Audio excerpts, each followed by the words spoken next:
Testing. Yeah.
Mr. Chairman, it's 6 o'clock and you have a quorum.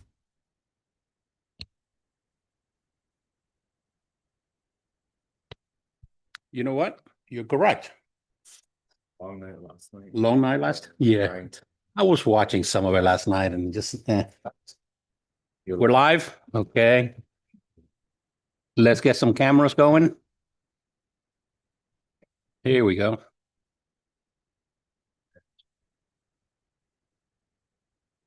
Okie dokie. Good evening. Welcome to the City of Hialeah Planning and Zoning Board meeting for Wednesday, August 27, 2025. Everyone, please rise for the invocation and the Pledge of Allegiance. That includes anyone on Zoom. Lord, we thank you for the opportunity granted us here tonight. We ask that you please watch over us, enlighten us, and guide us as we go through all these items in front of us. Amen. Pledge allegiance to the flag of the United States of America and to the republic for which it stands, one nation, under God, indivisible, with liberty and justice for all. You may be seated. Do we have anybody on Zoom? No? Okay. Meeting guidelines. The following guidelines apply to today's Planning and Zoning Board meeting. Any person, whether participating via the web platform, telephonic conferencing, or physical presence at City Hall, interested in making comments or posing questions on any item on the agenda may do so during the meeting. Members of the public may hear the meeting live through telephonic conferencing using any telephone or cell phone service. A smart device or computer are not necessary to participate in the meeting if you join by phone. All persons participating via the web platform will be muted during the meeting until called upon to be heard. Participation through Zoom requires a computer or smart mobile device with a microphone and web camera. The participant may elect to participate in the meeting using audio only or appear through both audio and video. The video function of all participants appearing through video will be turned off until called upon to be heard. All lobbyists must register with the Planning and Zoning Board prior to item being heard. A maximum of 4 speakers in favor and 4 speakers in opposition will be allowed to address the Planning and Zoning Board on any item. Each speaker's comments will be limited to 3 minutes. Roll call. Mr. Perez? Here. Mr. Mason? Here. Mr. Iglesias? Here. Mr. Ulloa is absent. Mr. Morales? Here. Mrs. Enriquez? Here. We have a quorum. Administration of oath to all applicants and anyone who will be speaking before the board on any item. Anyone and everyone that's going to address the board, please stand, raise your right hand so we can swear you in. Do you swear or affirm to tell the truth before this board? ¿Usted jura o afirma decir la verdad ante esta junta? You need to verbalize it. Okay, thank you. Let the record show the answer was on the affirmative. You may be seated. Summary minutes or a copy of the audio files of the proceedings before the Planning and Zoning Board shall be prepared and submitted to the City Council before its hearing. The Planning and Zoning Board recommendations for the following public hearing requests will be heard by the City Council at a scheduled meeting of Tuesday, September 9th, 2025. LU1. Small scale map amendment from medium density residential to high density residential. Property is located at 541 East 22nd Street, Hialeah, zoned R1, one family district. Applicant? I'm sorry, this is actually zoned R3 2. No, this is R3. No, R33. R3D. Zoned R33, multifamily district. Apologize. Applicant, Manny Reos, architect on behalf of 541 East 22nd Street, LLC. Thank you. Name and address, please. Manny Rose Architect with offices at 18501 Pines Boulevard, Suite 342, Pembroke Pines, Florida. Thank you, sir. This property is located at the north side of East 22nd Street and it faces the Metro Rail elevated train tracks. The lot is approximately 6,750 square feet and it has a street frontage of 50 feet. There are no neighboring residential lots to the north since the adjacent land is part of the undeveloped area surrounding the Metro Rail's elevated tracks. The adjacent property to the east has low-density residential land use, and to the south, the property faces the FEC train tracks. The adjacent lot to the west has a high-density residential land use designation and is currently vacant land. This lot is within a walking distance to the Hialeah Metro Rail Station, 0.5 miles, and there are several properties with a residential high-density land use designation in the neighboring areas, including a 6-story building towards the west. The property received a land use amendment recently according to ordinance number 2022-013, which approved an amendment from low density to medium density residential. Since then, the property has been sold and the new property owners are seeking a densification of the property. The previous proposal presented 4 residential units. This new proposal is seeking 5 residential units. The property is currently vacant land and is along the proposed high line within walking distance from the metro station. Therefore, the proposed amendment from medium density to high density residential aligns with the city comprehensive plan goals and objectives. The proposal has been submitted to the Miami-Dade County Public School concurrency system and is awaiting analysis. Final capacity and impact will be processed during site plan. In addition, the property is required to go over concurrency for parks, police, and infrastructure services and pay all impact fees as site plan approval process. According to the above analysis, the lot is compatible with receiving a high-density residential designation. Staff recommendation, approval. Thank you. Manny? Yes, good evening. We have a land use and then we have a rezoning after that. So if you want me to make a presentation now on the project or you want me to wait until the zoning part? You have the floor. Okay, basically, this is 2 parcels of property that burned down to the ground a little while ago, or years ago, because they didn't have water. Unfortunately, there were no fire hydrants. And this is basically a nice and beautiful 3-story building in the front and 2 stories in the back that we are anxious to get it done because it's going to be a great enhancement for the neighborhood. It consists of 5 units. There are 3 2-bedroom units in the piggyback in the front and 2 1-bedroom units in the back, one of them being ADA compliant. We're requesting a variance in the front, mostly for the balcony area, and a variance in the back. And then the parking, we're providing 8 parking spaces. We don't have enough room to put in the 10 parking spaces, but there's plenty of off-street parking right across the street, which I included a picture of that in the package. So basically, I think this is going to be an enhancement for the neighborhood. We designed it to the best of our ability as far as residential style looking, and it's one of many to be developed. The property next door, 533, we're going to start designing it sometime in the beginning of next year, which is also going to be a 5-unit apartment building. So I'm hereby requesting that the board review it and give us an okay approval on it. That's this rendering that we have here. Yes, sir. Okay, so before we put it up to the board, this was your presentation for both. Yes, Okay, good. But we're still on the land use. yes. I can do presentation on the other part if you want me to. It's, It doesn't I'm matter. sure you bundle it both together, right? All right. Yes. Comments or questions? Anyone in the audience have a comment or question on the land use part of this item? All right, what's the pleasure of the board? Motion to approve? Second. So we have a motion by Mr. Iglesias, second by Mrs. Enriquez. Mr. Mason, Yes. Mrs. Enriquez? Yes. Mr. Perez? Yes. Mr. Morales? Yes. Mr. Iglesias? Yes. Item has been approved. Thank you. Thank you. Okay, this will close the land use part of the meeting. We will now transition over to the scheduled planning and zoning. Everyone has already been sworn in, so you're good to go. To the board? Yes. Isn't it better if we can get? We have to Oh, you have to transition go to through the. oh, okay. All right, no. No, he'll come up. Okay.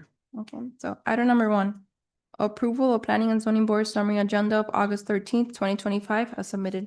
Motion to approve. Second that motion? We had a motion by Mrs. Enriquez, second by Mr. Iglesias. Mr. Mason? Mr. Iglesias? Yes. Mr. Morales? Yes. Mrs. Enriquez? Yes. Mr. Perez? Yes. Item has been approved. Okay. A written decision and resolution will be prepared and presented for review to the city council. The city council is authorized to affirm with conditions, or override the decisions by resolution. After the resolution is adopted, contact a member of the city clerk's office to obtain a copy of the final decision and resolution. Upon your receipt of the final decision and resolution, contact the building department to obtain your required building permit. Summary minutes or a copy of the audio file of the proceedings before the Planning and Zoning Board shall be prepared and submitted to the City Council before its hearing. The Planning and Zoning Board recommendation for the following public hearing request will be heard by the City Council at a scheduled meeting of Tuesday, September 9th, 2025. Item number 2, rezoning property from R33 Multiple Family District to R35 Multiple Family District. Variance permit to allow lot coverage of 48.19%, where 30% is the maximum lot coverage allowed. Allowed interior west side setback of 7.2 feet, where 10 feet are required. Allowed interior east side setback of 4.2 feet, where 10 feet are required. Allow rear setback of 14 feet, where 20 feet are required. Allow 8 parking spaces, where 10 parking spaces are required. Allow 23.30% pervious area, where 30% is the minimum required. And allow the proposed dumpster enclosure to be 3.7 feet from the right-of-way fronting East 22nd Street, where 10 feet is the minimum required. Property is located at 541 East 22nd Street, Hialeah zoned R33 Multiple Family District. Applicant, Manny Reyes, architect, on behalf of 541 East 22nd Street, LLC. Thank you. Yes, good evening again. Manny Rose, architect with offices at 18501 Pines Boulevard, Suite 342, Pembroke Pines, Florida. Thank you. She'll read it in and we'll recap whatever comments you have. And this is the application, is the companion item for the land use amendment that you just heard and approved. This property is located at the north side of East 22nd Street and it faces the Metro Rail elevated train tracks. The lot is approximately 6,750 square feet and it has a street frontage of 50 feet. There are no neighboring residential lots to the north since the adjacent lot is part of the undeveloped area surrounding the Metro Rail elevated tracks. To the east, there are legal non-conforming quadruplex and to the west is vacant lot and a quadruplex. The previous structure on the property was deemed unsafe in June 2021 after it caught fire and it was demolished in October 2021. Thereafter, the property received a rezoning and several variances to develop a 2-story residential building with 4 residential units.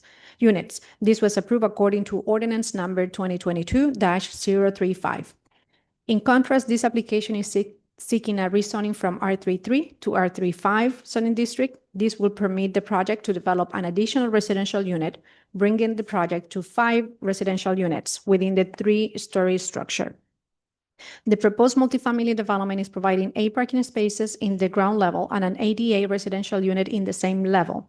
The second floor consists in a common corridor facing east and 4 residential units toward west. The north unit is a 1-story and 1-bedroom, and the remaining 3 units are designed as a loft-style units with all bedrooms in the 3rd level. The 4 elevated units have balconies towards the west and south. The development brings a contemporary look to the neighborhood and it provides a residential product that aligns with recent projects surrounding the areas like the Hialeah Racetrack townhomes. The project is requesting a parking variance of 20% or 2 parking spaces less than the required. Even though the parking variance can be reviewed as a negative component of the project, the property is located within a walking distance from the Hialeah Metro Station. This proximity to a reliable and efficient transportation option should compensate for the parking variance. In addition, there is an existing on-street parking across from the property. If the need might be present, the future residents and/or visitor will have the opportunity to for parking on an improved parking area. Similar variances, such as the lot coverage, the pervious area, and setbacks were also approved previously. The rich architectural design of the project outweighed the variances. Therefore, the merits are present to consider the variances. The street frontage of the block has been improved, and 3 islands are present. The applicant shall install 3 canopies to complement the street improvements and provide sidewalk shade. In addition, if the site does not meet the tree count within the site, mitigation shall be placed. So staff recommends approval with conditions relating to the street trees. Thank you. Manny, I have one question for you. Yes, sir. Does your client also own the No, sir. other No. lot? It's another client, and they're just basically getting their act together fund-wise. And they said the beginning of the year, we're going to start in developing something similar to this to keep the ambience properly as far as residential style looking buildings. We, as in you probably be representing them, hopefully? Yes. Okay, No, that was my, We're actually under contract already. oh, that was my question, because Yes. it's not like you to just do one lot and leave the other one No. empty when you can No, bundle no, them we're both under together. contract to do the other lot, and it's Good deal. gonna be a gorgeous 22nd Street. Once the little buildings were built in 1955 or 56 or something, they're gonna eventually be moving to what we're doing here. Good. So we're very excited about, we're doing quite a bit of these narrow lots in the downtown Hialeah area, quite a few. Well, in the introduction here, there's one comment that you know, I have a soft spot for self-sufficiency, Mm-hmm, dumpsters, mm-hmm, and, you know, as little variances as possible. mm-hmm. And I did hear that you are including a dumpster enclosure. Yes, sir. And so I'm good there. All right. Okay. Appreciate that. Any comments or questions from the board? Anyone in the audience have a comment or question on this? Was this part of the public hearing? What's the pleasure of the board? Motion to approve with conditions? Second that motion with conditions? Okay, we had a motion by Mrs. Enriquez, second by Mr. Iglesias and Mr. Mason. Mr. Morales, Yes. Mr. Perez, Yes. Mrs. Enriquez. Yes. Mr. Mason. Yes. Mr. Iglesias. Yes. Item has been approved with conditions. Thank you. And you're good with the conditions? Right? Okay. Thank you. Item number 3, variance permit to allow 10 parking spaces where 18 parking spaces are required. Property is located at 2315 West 4th Avenue, Hialeah Zoned M3 Industrial District. Applicant Hadley Peterson from Kimley Horn on behalf of Hialeah Property LLC.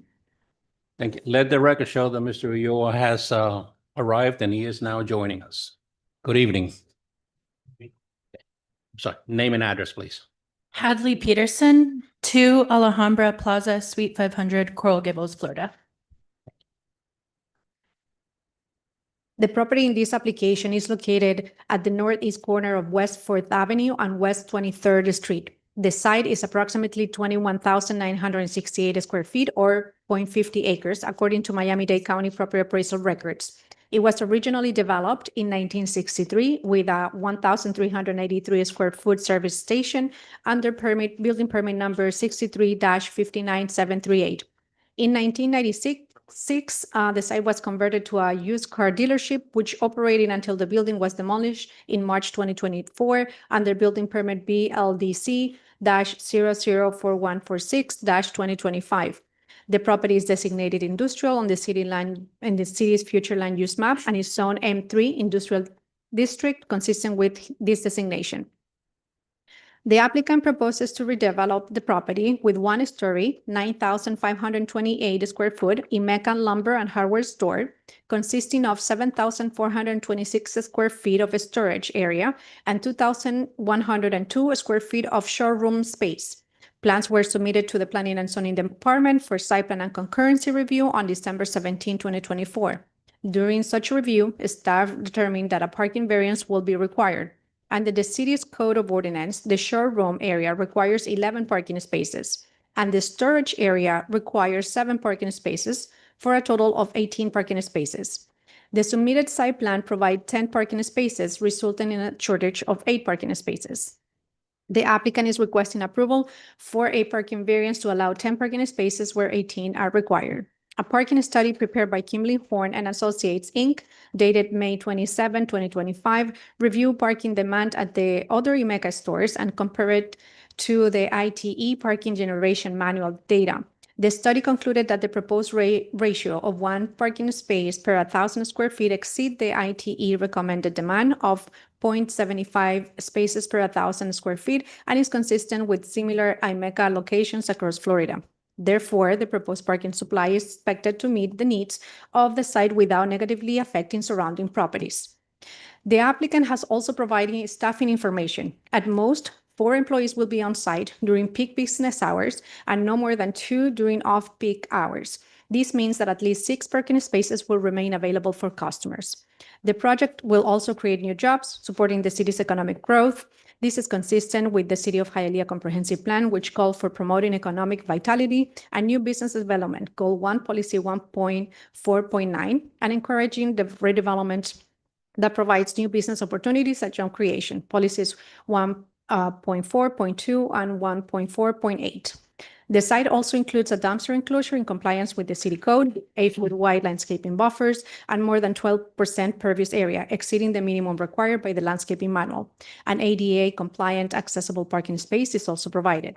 These features improve both the function and the appearance of the property. Based on the parking study, staffing plan, and consistency with the comprehensive plan, staff finds that the proposed variance will not negatively affect the area. The project redevelops a vacant site, creates jobs, and support economic growth. Staff therefore recommends approval of the requested parking variance. Thank you. And we have a brief presentation. Okay. As far as the parking variances are concerned, they're going to be eight parking spots in deficit. That's correct. Is that going to be okay with us? Based on what the information that we provided, basically what is triggering most of the parking is the showroom area, because the showroom requires one parking space every 200 square feet versus the warehouse where they have the bigger area requires only one every 1,000 square feet. So it's 5 times more the parking requirement. And we can see that the majority of the project itself is going to be the warehouse, not the showroom. So to understand you a little bit more clearly, the requirements are based on showroom area.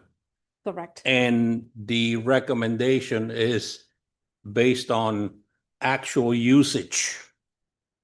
It's a combination of both. Exactly. So you have basically the proposal that they are providing is the warehouse with a showroom.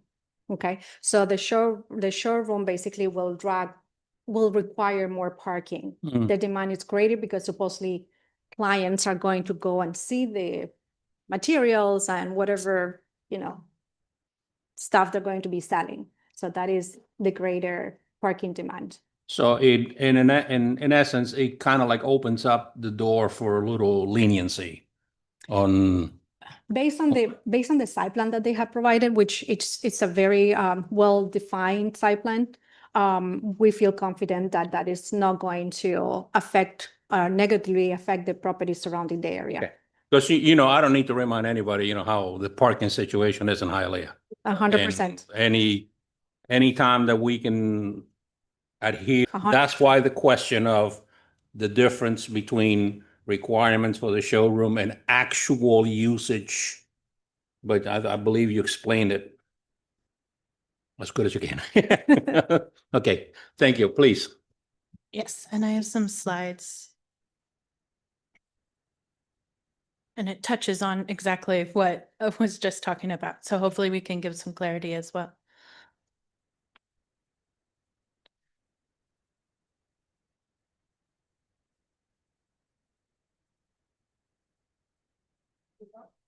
Thank you.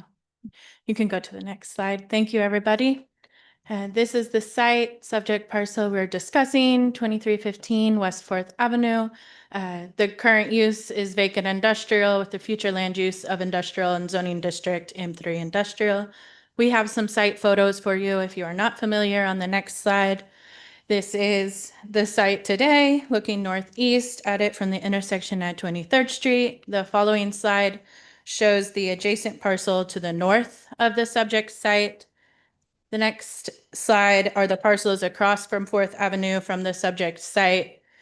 And then the following are the parcels to the south of 23rd Street to give you context of where we're talking about. And then the following is the alleyway to the east of the site. This image is prior to the demolition that occurred in March of 2024. So the proposed development is a 10,000 square foot family-owned lumber and hardware store.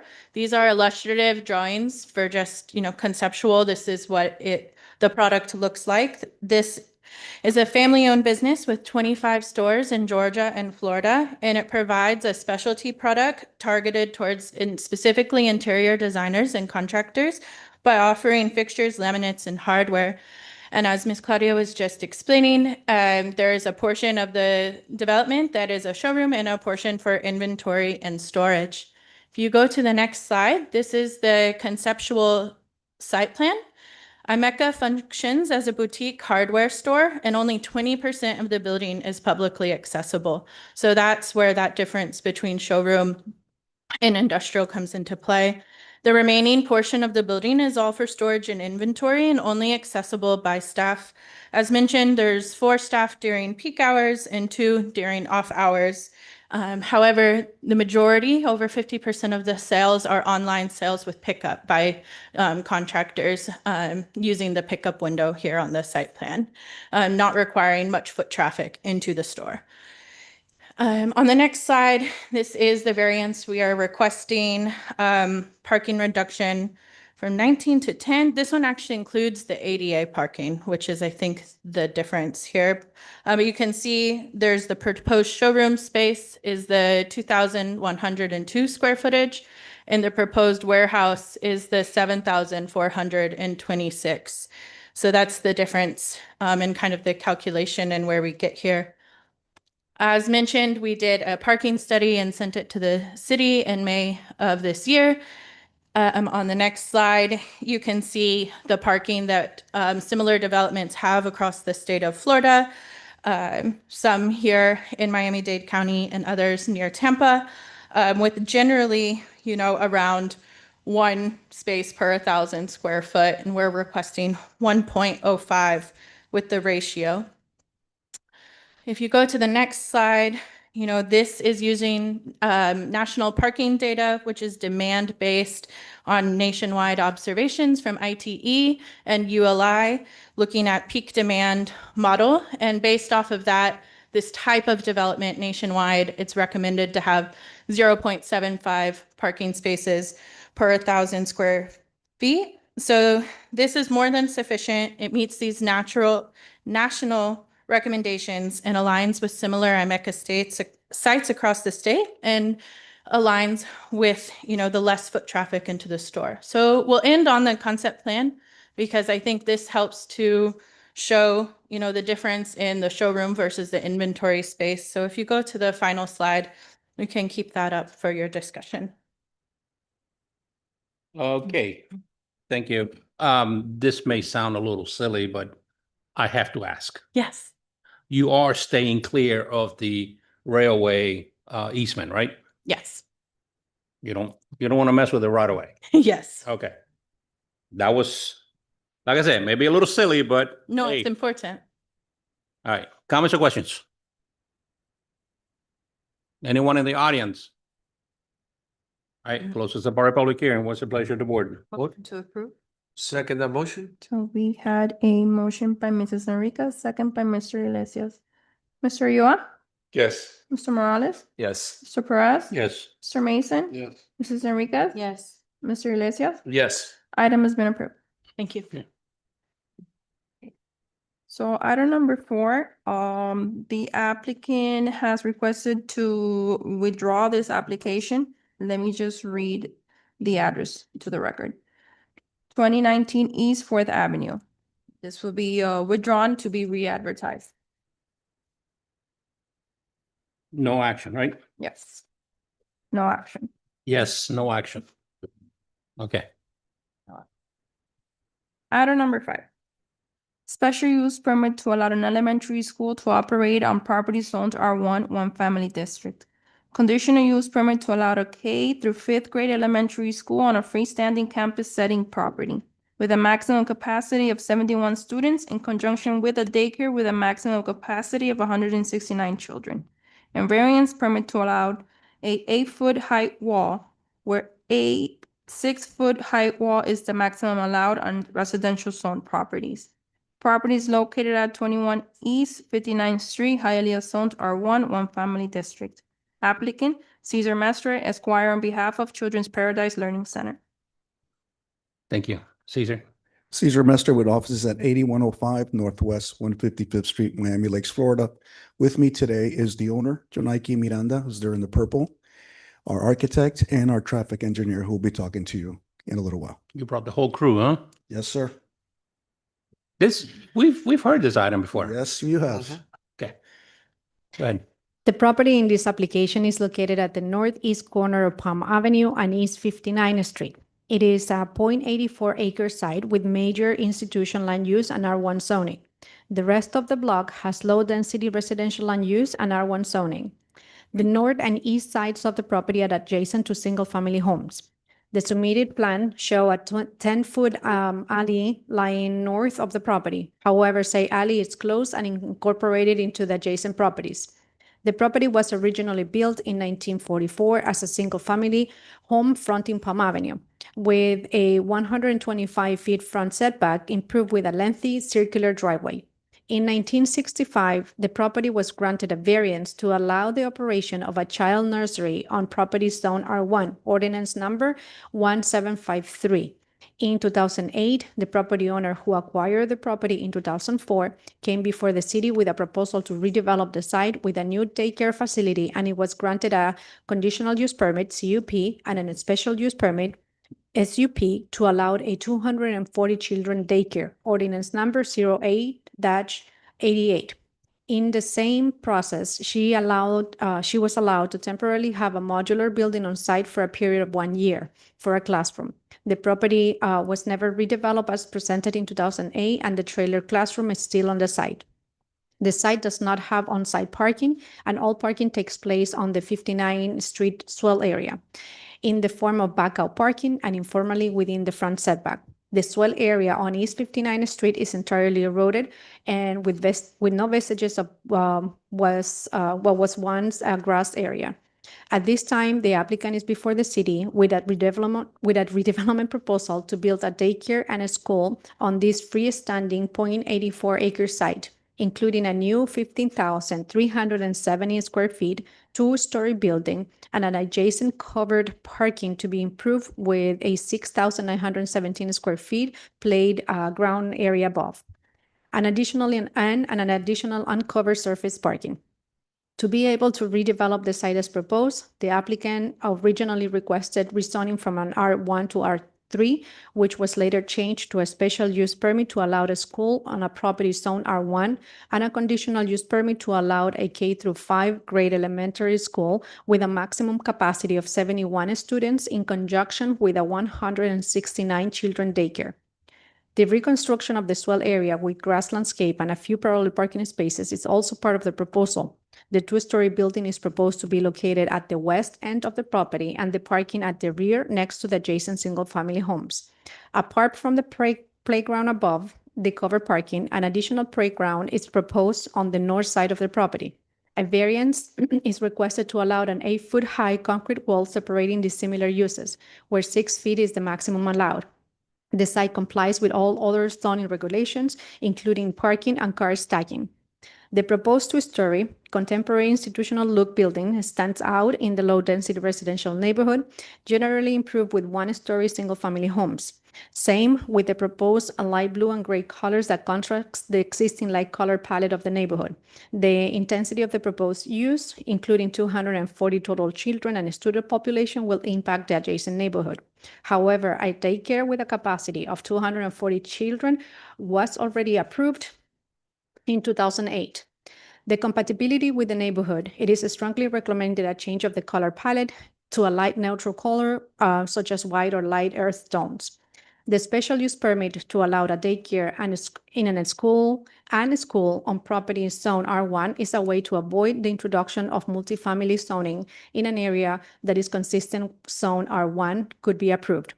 This application was presented to Planning and Zoning in December 13, 2024, and it was approved with a condition. Subsequently, was approved in first reading by City Council on January 9, 2025. Later on, the application was tabled several meetings until March 12, 2025, when the City Council requested the applicant to submit a traffic report considering all issues and complaints received from the neighbors of the school. At this time, the traffic report has been finalized, and our city traffic consultant has provided a series of recommendations to be addressed by the applicant. The city traffic findings and recommendations are made part of this report and Exhibit A. Based on the new traffic drop-off and pickup findings, staff is recommending that the special use permit and conditional use permit may be approved with the following conditions. that the total children and student capacity be limited to 145 students, which is approximately 60% of the total population requested for the first year after construction of the new campus. During the first year operating at this capacity, the traffic impacts shall be re-evaluated so a CUP for a children and student population increase can be requested, and that the applicant accept and address all the city traffic engineer findings and recommendations stated on Exhibit A, and building colors to be changed as recommended, and the illegal classroom training to be removed immediately, and the swell area shall be improved with sidewalks and proper green areas, swell areas and green areas, and proposed redevelopment of the site to get completed in a period not to exceed 2 years, and the 8-foot CBS wall and dense landscaping to be provided along the north and east properties. Staff is recommending approval for the special use permit, approve the wall variance, and approve the conditional use permit with such conditions. Thank you. Caesar? Great memory. Actually, I believe the dates, just for the record, is it came to planning and zoning December 13th, 2023, went before the council January 9th, 2024, and then was for second reading March 12th, 2024. Thank you. I think that's Noted. correct. Yeah. It's been a while. Next slide.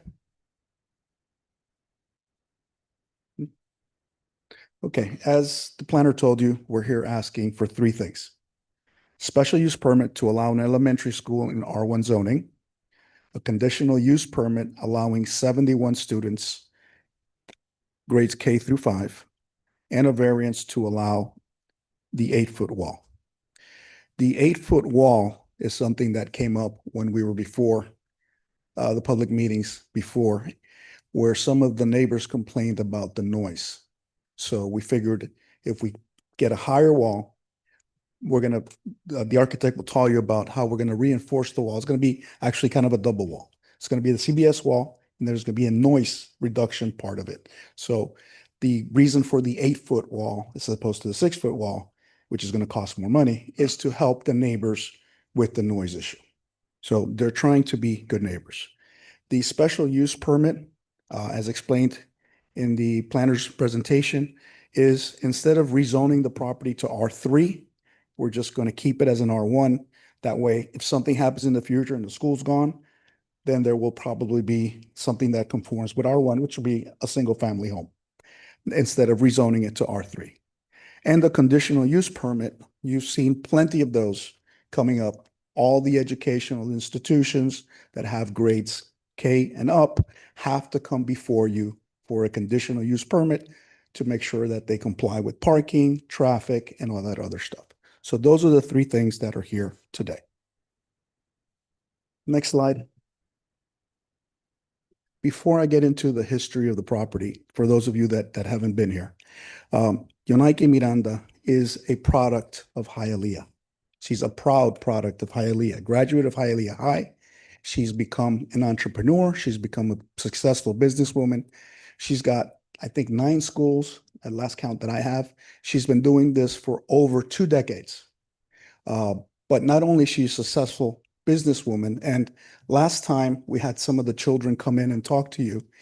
I remember one child in particular that has special needs that said that he was very depressed.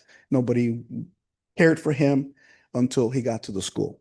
Went to the school, graduated. There was another one that came in that was very successful that attended one of her schools. She has a heart, and she provides services. A lot of the children that she has are special needs children. Children that other schools won't take, she takes them. She opens her doors, says, come on in, no problem. When people go through financial difficulties, she is there and she says, don't pay me when you can. And we had people come in last time and testify and talk about that, the example that she sets for the community. So I just want you guys to keep that in mind, that this Hialeah High graduate is doing very well. The history of the property. This is very, very, very, very important in this case. In 1965, there was a single family house that was granted back in 65 permission to have a child nursery. They called it back then, a daycare nowadays. She bought the property in 2004, came before the council in 2008, planning and zoning, city council, and they granted her a conditional use permit and special use permit, sounds familiar, to have 240 children daycare. That number is very important because she has had this approval since 2008. City said, you can have a daycare, you can have 240 kids, no problem. It was going to be a redevelopment at the time, kind of like what she's doing now, except it was a bigger building than what's there now, than the house. She was going to knock that down. She was going to redevelop it and open up this 240 children daycare. What happened in 2008 after she got the approval? The economy crashed. The people that were going to give her the loans didn't give her the loans. The financing couldn't come through. She could not do the project. Like many other projects, many other things, she was not able to do it because she couldn't find the financing. She had permission to have this mobile classroom there. She said a year because she thought everything was going to run perfect. She was going to redevelop. Let me get rid of the modular classroom. And she was not able to do it. That modular classroom is still there today. One of the conditions that the planner is requesting is that that classroom be removed immediately. I would ask you on behalf of Jonaiki that she be allowed to maintain that until she starts the redevelopment. That classroom has been there now since 2008. There's no problems with it. If you go around and look at private schools, my daughter goes to a private school, they have modular classrooms. You look at the public schools, they have modular classrooms. So there's really no reason to get rid of it immediately. We agree to get rid of it once we start the redevelopment. In December 13th, 2023, we were here in this exact place with this exact board. This board, after listening to some of the neighbors, and I understand the neighbors. If I found out that somebody was going to come and put something besides a single family house next to me, I would be here and I would be upset. But we had a number of neighbors come in. We had letters. We had all kinds of things. And after everything was said and done, the Planning and Zoning Board voted for a recommendation of approval to the council. We went before the council, January 9th, 2024, at first reading. Again, there was a large group of folks that were opposed to it in front of the council. They came, they testified. We had folks on our side. Like I told you, some of the students came in, some of the family members came in. And after all was said and done, and it was a very long hearing, the council approved on first reading. On second reading, when we were there, again, there was a large group. And if I may be corrected, maybe there wasn't that many people that spoke at first reading because the council sometimes does not allow people to talk on first reading. At second reading, there was folks that came in that were opposed to it.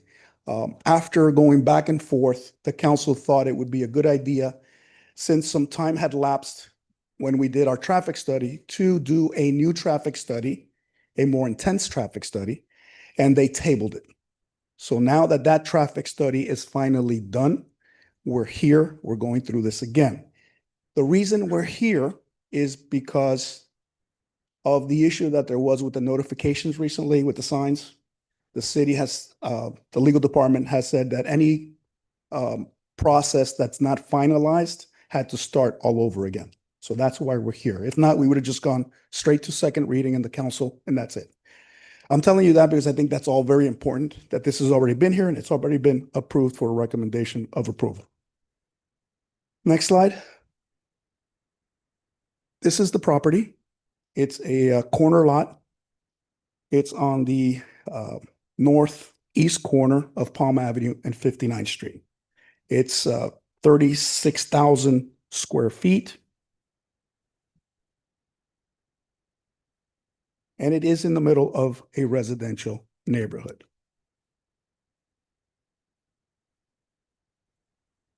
Next slide.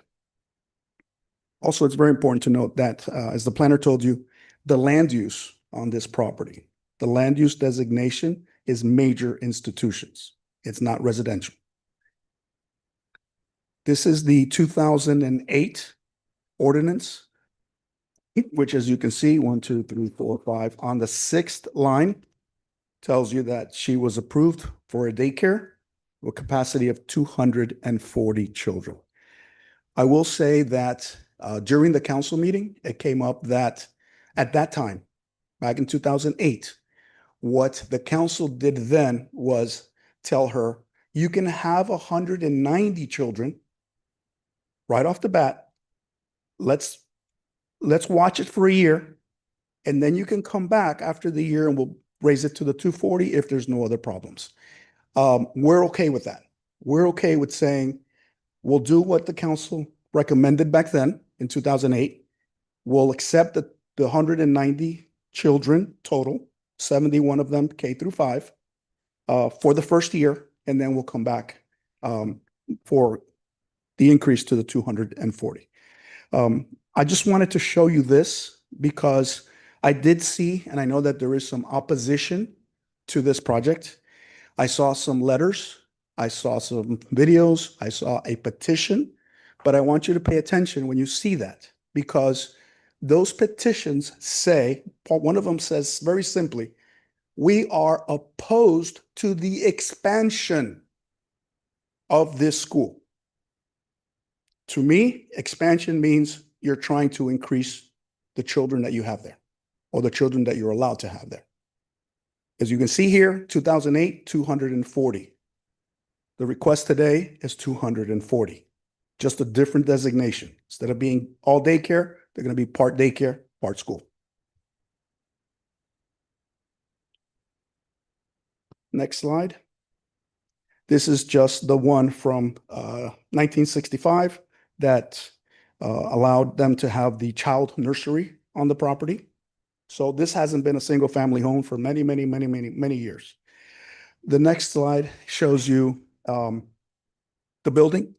Architect Carlos Cardoso is going to come up and give you a little bit more detail on that and answer any questions that you have. But basically, you can see in this slide, the building has been moved as far as they possibly can to the south and to the west on the property. Property is almost, it's 80 acre, 37,000 square feet. So they moved it as far close to Palm Avenue and as close to 59th Street as possible to move it away from the neighbors, so that we are trying to not bother them as much if they had put the building in a different location. I know there's an issue with the colors. I don't think that is going to be something that we're going to not agree with. We'll go with whatever color. As a matter of fact, I think we've already changed the color a couple of times. I think before Claudia was here, it was originally yellow. Carlos has the renderings, and then we went with orange, and then now with this color. So, next slide. Yeah, they don't seem to like yellow and oranges. No, not at all. Next slide. This is a site plan, and let me tell you something else that's very important. Also, nothing has changed from the time that we were here before to the time that we're here now. Everything is exactly the same. So as here, you can see the parking is going to be located to the right side of the school. There's a playground on the north side of the actual building. That's going to be the playground for the little kids. And then there's a playground located on top of the parking. There's no variance for parking. There's no variance for stacking. We comply with all of that. And what we think is very good about this proposal is that everything is self-contained. In other words, nothing is going to happen in the street. The pickup, the drop-off is all going to be within the property. The traffic engineer will explain to you how that's going to operate and how what we're doing to try to minimize the time. They will also tell you what the conclusion of the traffic impact study was. And I'd also like to explain to you that this isn't just simply let's go get a traffic engineer and do a traffic study and submit it to the city, and that's it. The city has, and the planner said it in her presentation, the city has a consultant, a traffic consultant that works for the city that reviews this. At the beginning, he comes up with a methodology. He says, this is the way you need to do this. This is the information that you need to get for this many students for this particular place.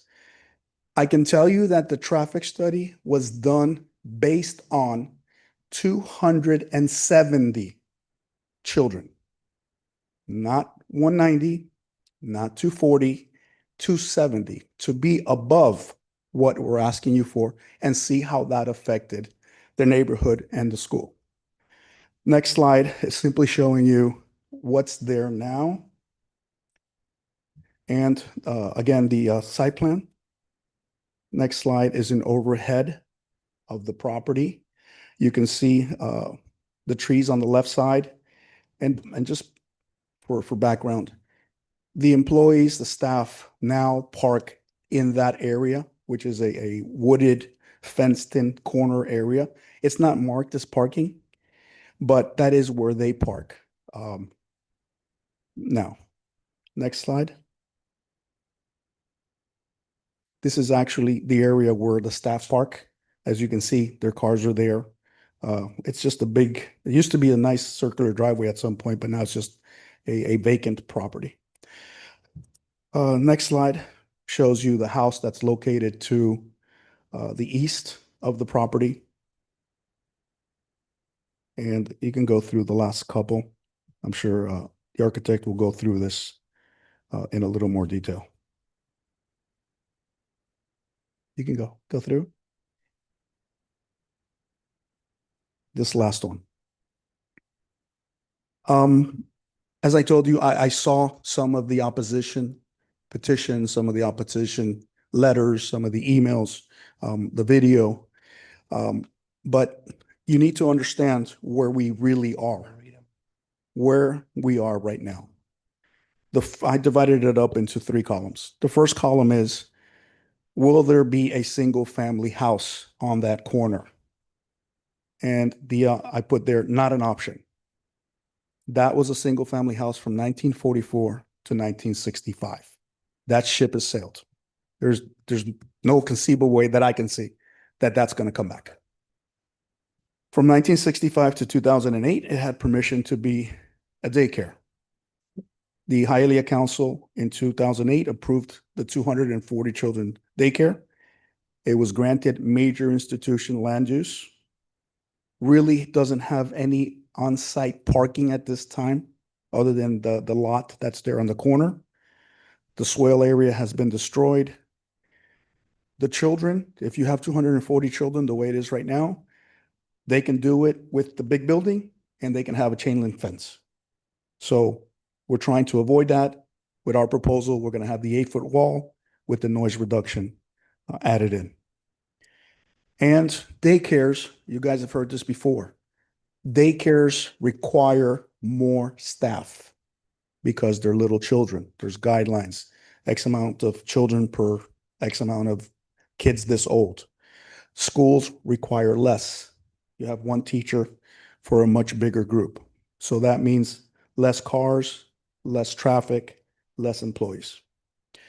So the proposal, and this is dated 23 because that's when we started this, the 240 children, the upgrades to the parking and the car stacking. The children will benefit from the 6,900 square foot playground that's going to be provided, the regrass of the soil area, the parallel parking spaces, the self-contained parking, stacking, drop-off, pickup, all within the property, the 8-foot fence to help the neighbors with the noise and their privacy, and the new building to be located away from the homes. So I will have the architect and the traffic engineer come and address you, and then I will like to save some time for rebuttal after the other people come in. Okay, if I remember correctly, 1 second.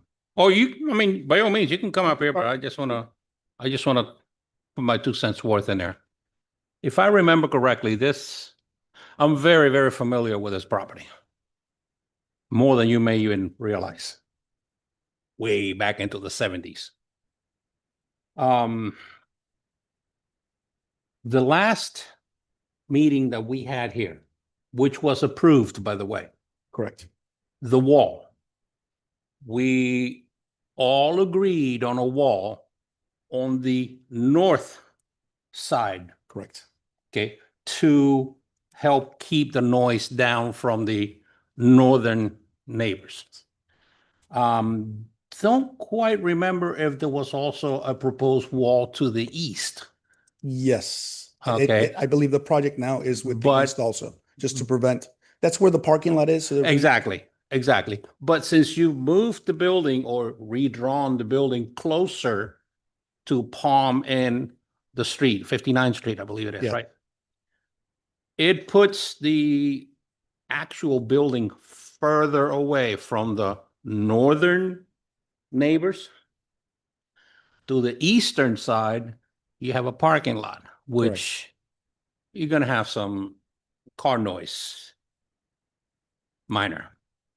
I do specifically remember the 240 children occupancy Right. eventually. Correct. So you were given approval to have, I believe you said 190, 190 for the first year. 190 exist as it is right now. And Correct. then as the construction progressed and you were able to, They're gonna have to stop. Once construction starts, there will be no children on site. right, That's what I'm saying. That's when we should take out the modular. The school will be closed. It'll be closed for a good time. So nothing will be happening there. Once it opens, we should be able to open with 190, wait a year, see how everything's going, and then come back for the right. 240. But point I'm trying to get across is that the 240 is already approved and ratified. Yes, Obviously with the condition that you will grow into it. correct, But that number is a hard number. correct. Okay.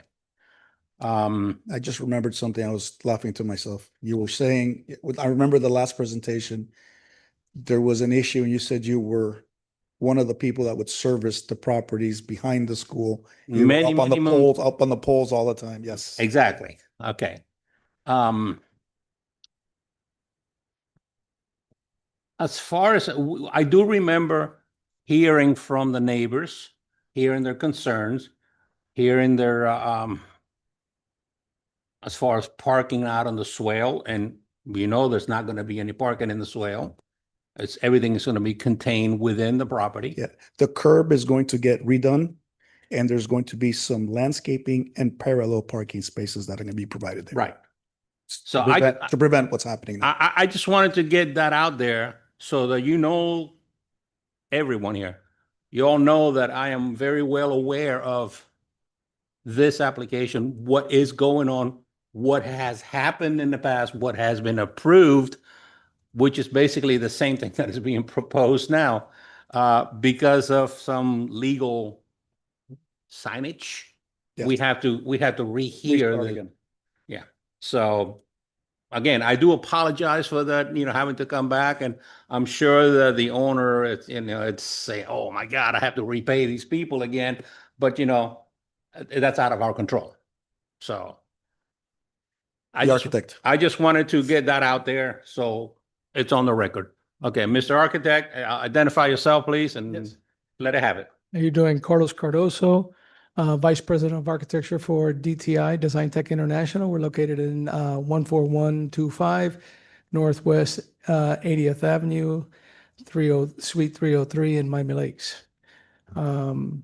We've been here before, as you said. Caesar did a really good job explaining it.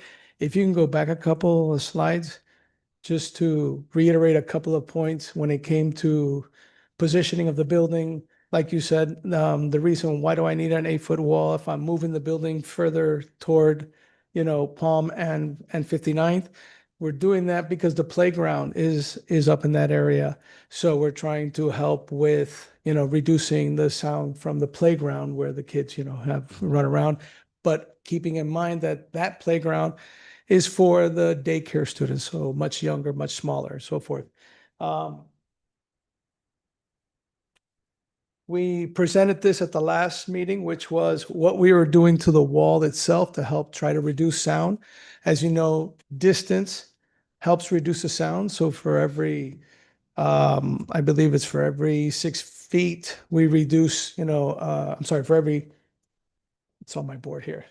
So for every 6 feet we reduce about 8 decibels as we go down. So the building itself is 45 feet away.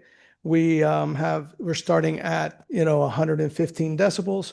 So that distance in and of itself, all right, reduces down to the point where by the time it reaches the property line, the numbers have reduced drastically. That is important for you to understand because as it was said earlier, we have a second floor playground for the older kids. If I may interject for 1 second, just for the record, for those that are not really familiar with it, a typical conversation, it's about 45 dB, Mhm. 45, 48 decibels. A typical one-to-one conversation without being amplified. Mhm. Okay, so I just wanted to And bring that to light. as the spectrum goes, it's shown that, for a nightclub or a sporting event, that's 110 decibels. So playgrounds and video arcades, go up to as much as 115 decibels. That's why I'm using 115 decibels for the amount of sound that's going to be there. Again, distance helps. And what we're doing, if I'll show you a slide in a minute to show you what the elevated playground is doing to help also reduce sound. But what we were trying to do with this wall was not only are we building, a 8-foot high wall, that will be prepared for sound resistance. We're putting in a sound blanket on the wall and we're placing a wood structure in front of it. The wood structure helps with, sound barrier as well. It's also more, a little bit more pleasant finish for the young kids. We're placing vegetation in between the fence, the finished fence and the playground area to also help reduce sound. But the assembly that we're doing for the wall itself would be sufficient, is made up specifically to reduce 115 decibels if that was going on right next to that wall. So we're doing our best to try, to reduce any requirement with sound. If you can go to the elevations really quick. If you see in the upper picture over on the right side, you see these little slats that's going on. That's the playground area. People are parking underneath. And in that area, what we've done is we've created, some slats to help keep everybody in and safe, and at the same time, help reduce sound from that point, which is where the primary amount of sound would be coming from. Distance alone is enough by the calculation to reduce the sound, yet, we're still providing that to also help with that. Color-wise, as they said, we've gone from things like looking like this, playful for a school. I understand we're in a residential area. We've reduced it, to try to go with earth tones. And we were told, no, let's go with something a little bit different. So now that's why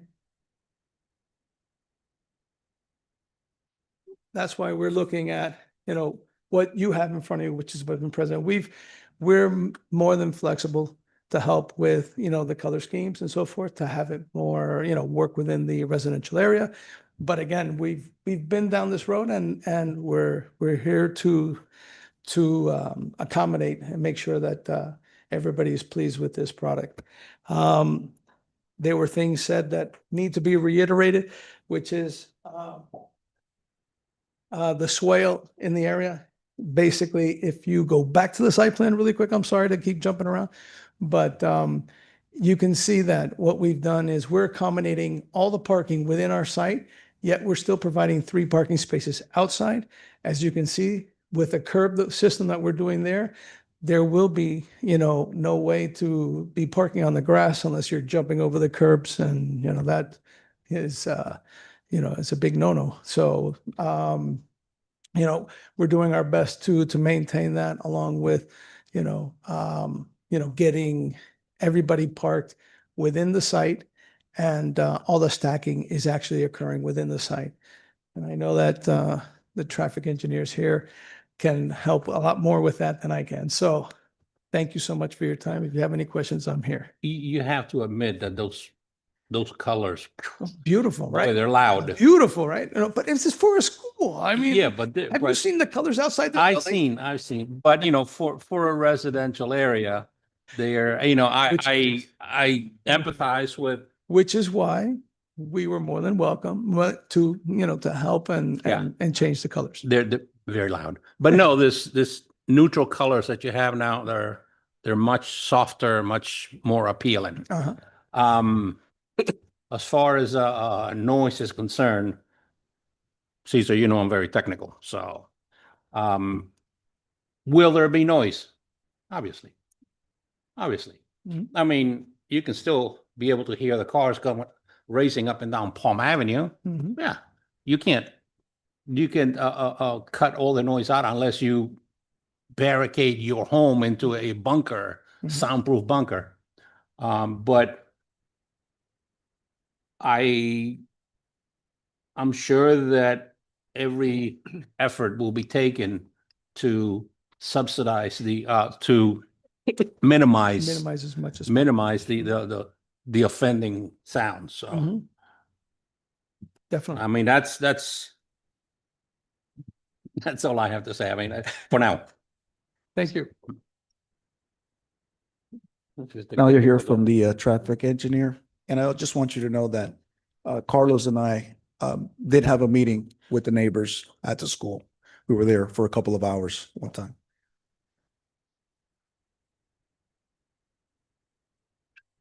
Carlos Francis, Choice Engineering Consultants, 12855 Southwest 132nd Street, Miami, Florida, 33186. And this is Andy Gutierrez with me also at the same office.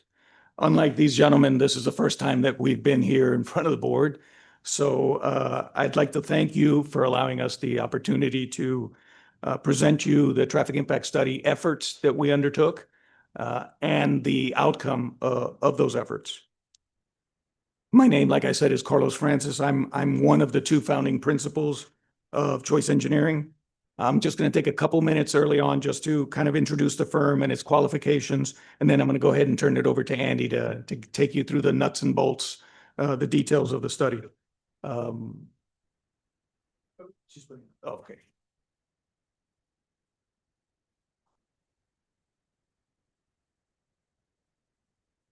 You can go to the next slide.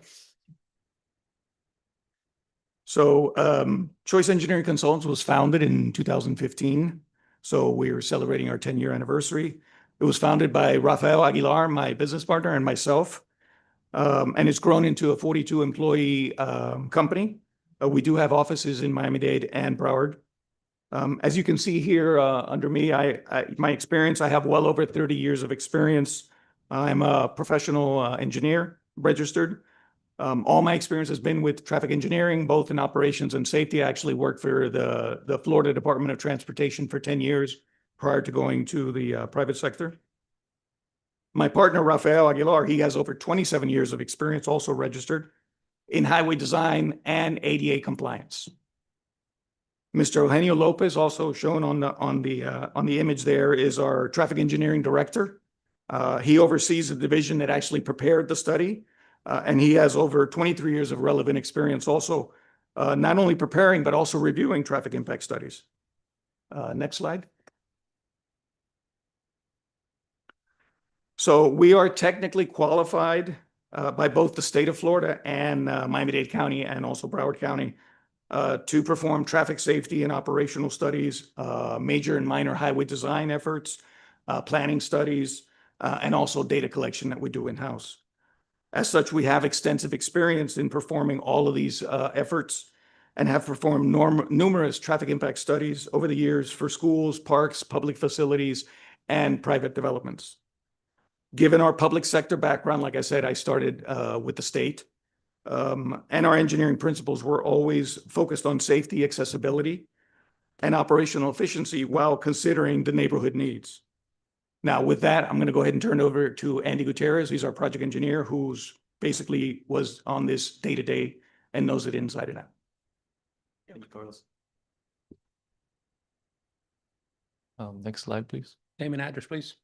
Andy Gutierrez, 12855 Southwest 132nd Street, Suite 200. Thank you. So as you know, this project involves the reconstruction of the existing one-story Children's Paradise School into the two-story building. The school is currently located at 21st East 59th Street, Hialeah, Florida, on the northeast corner of Palm Ave and East 59th Street. The school currently serves about 70 to 80 students to this day, and the existing school operates Monday through Friday from 6:30 a.m. to 6 p.m. with the drop-off period from 7:30 a.m. to 9 a.m. and a pickup period between 12 p.m. to 6 p.m. Based on field observations, we observed that parents and guardians currently pull over to the swale in front of the school to perform drop-off and pickup for the students. Next slide, please. After reconstruction, the school will be approved to serve up to 240 students beginning in 2028. For this traffic study, we took a conservative approach, and instead of analyzing for 240 students, we analyzed for 270 students based on the classroom layout that was shown in the site plan. All trips to the school will be made by private vehicles, no buses or vans, and they will be able to enter the site through the entrance on the east side of the school as a one-way entrance, two-lane driveway, and exit on the west side right next to the other driveway. Also a two-lane driveway, one-way exit. Also, the site will also contain 57 parking spaces. 39 will be visitor parking, 18 will be for staff, and there will be an additional 3 on-street parking directly in front of the school. Next slide, please. And so our objectives for this study was to evaluate the current and future school operations, assess the traffic impacts to the adjacent roadway network, and to develop the mitigation strategies to ensure that the acceptable level of service at the project location and nearby intersections are acceptable. Next slide, please. And so here's how we estimated the expected trips to the proposed school. First, we collected the existing trips to and from the school during a school day that had an attendance of 61 students, which is a low absence. And we collected these trips between the morning rush hour and the afternoon rush hour between 7 to 9 a.m. and from 4 to 6 p.m. Based on that data, we're able to calculate the expected trips based on the anticipated school enrollment for the proposed school and using a ratio method to determine that number.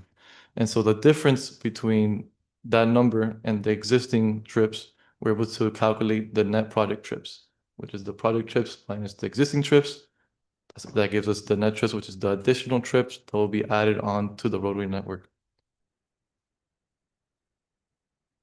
And based on that calculation, we're able to expect, as you can see in the table, 227 additional trips during the morning peak hour, which consists of 120 vehicles going into the school during the peak hour and 107 coming out of the school. And during the afternoon peak hour, we're expecting 100 vehicles being added to the roadway network. And that's 52 vehicles going into the school and 48 coming out. It's very important to note that during this analysis, we did not analyze the PM peak hour per the methodology that was provided. And because the afternoon peak hour, the afternoon vehicular peak hour does not align with the dismissal period of the school, which is between 2:30 and 4. During this process, we collected extensive data collection in order for us to do the operational analysis and determine what the impacts are in the roadway network. Next slide, please. This map shows the study intersections that were analyzed. These include Palm Ave and East 59th Street, which is adjacent to the school, and 4 major signalized intersections near the area along Red Road and along Layton Road. We evaluated how the additional school traffic would affect these intersections, particularly during the morning peak hour, which coincides with the arrival period of the school. The operational analysis is conducted to determine the level of service and the operational impacts for each study intersection.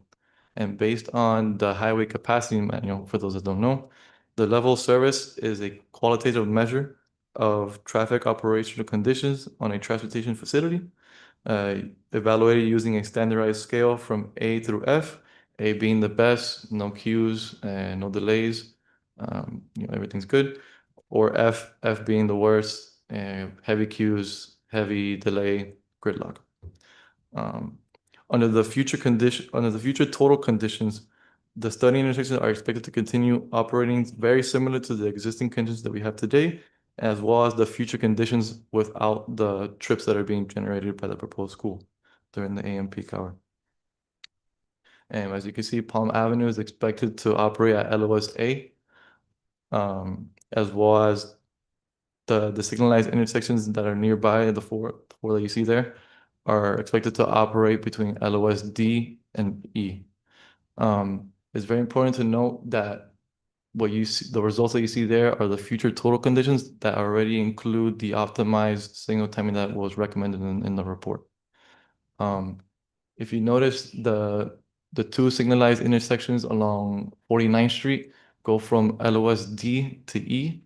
However, the delay between the existing conditions and future total conditions are only about 3 to 4 seconds per vehicle.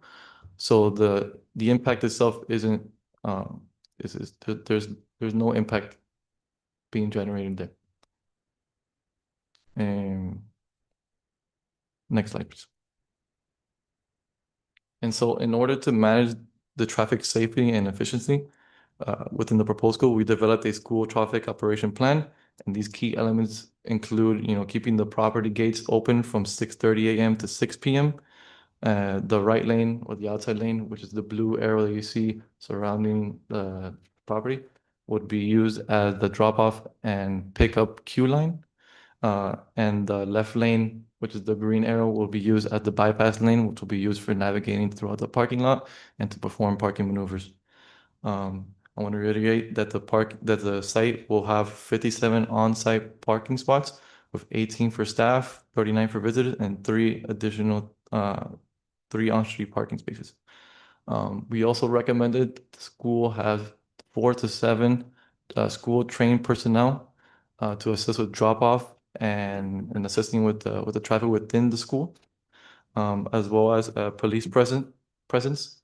They'll be able to help enforce the traffic cones that you see along East 59th Street to restrict certain movements, such as the eastbound left turn movement to the school. We're recommending that there's no left turn movements going into the school, and only westbound right vehicles are able to make that movement into the school. However, for the exit driveway on the left, we're maintaining that the movements are unrestricted and the cars are able to make a left turn or a right turn as needed.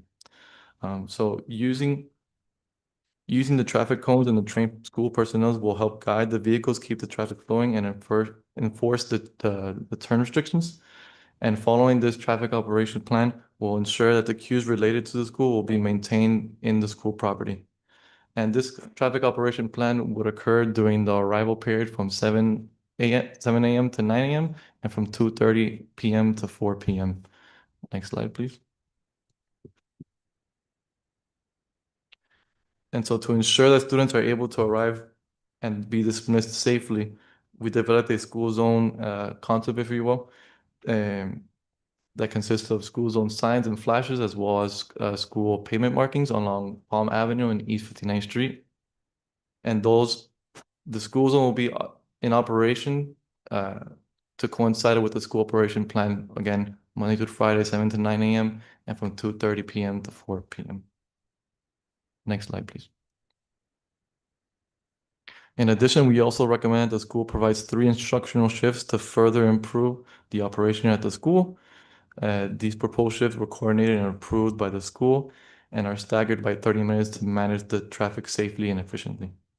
As you can see, shift 1 will consist of the 5-year-olds in grades 1 to 3. Shift 2 will consist of grades 4 to 5, and shift 3 will be for the 4-year-olds, also known as the VPK students. It's important to note that the infants and the 3-year-olds are expected to be dropped off anytime between 6:30 a.m. and 9 a.m. and picked up anytime between 12 p.m. and 6 p.m. Next slide, please. In conclusion, we recommend that the school implements the mitigation strategies that were mentioned earlier and the school traffic operation plan. We recommend also that the city of Hialeah coordinates with Miami-Dade County in optimizing the existing phase splits at the signalized intersections that were analyzed.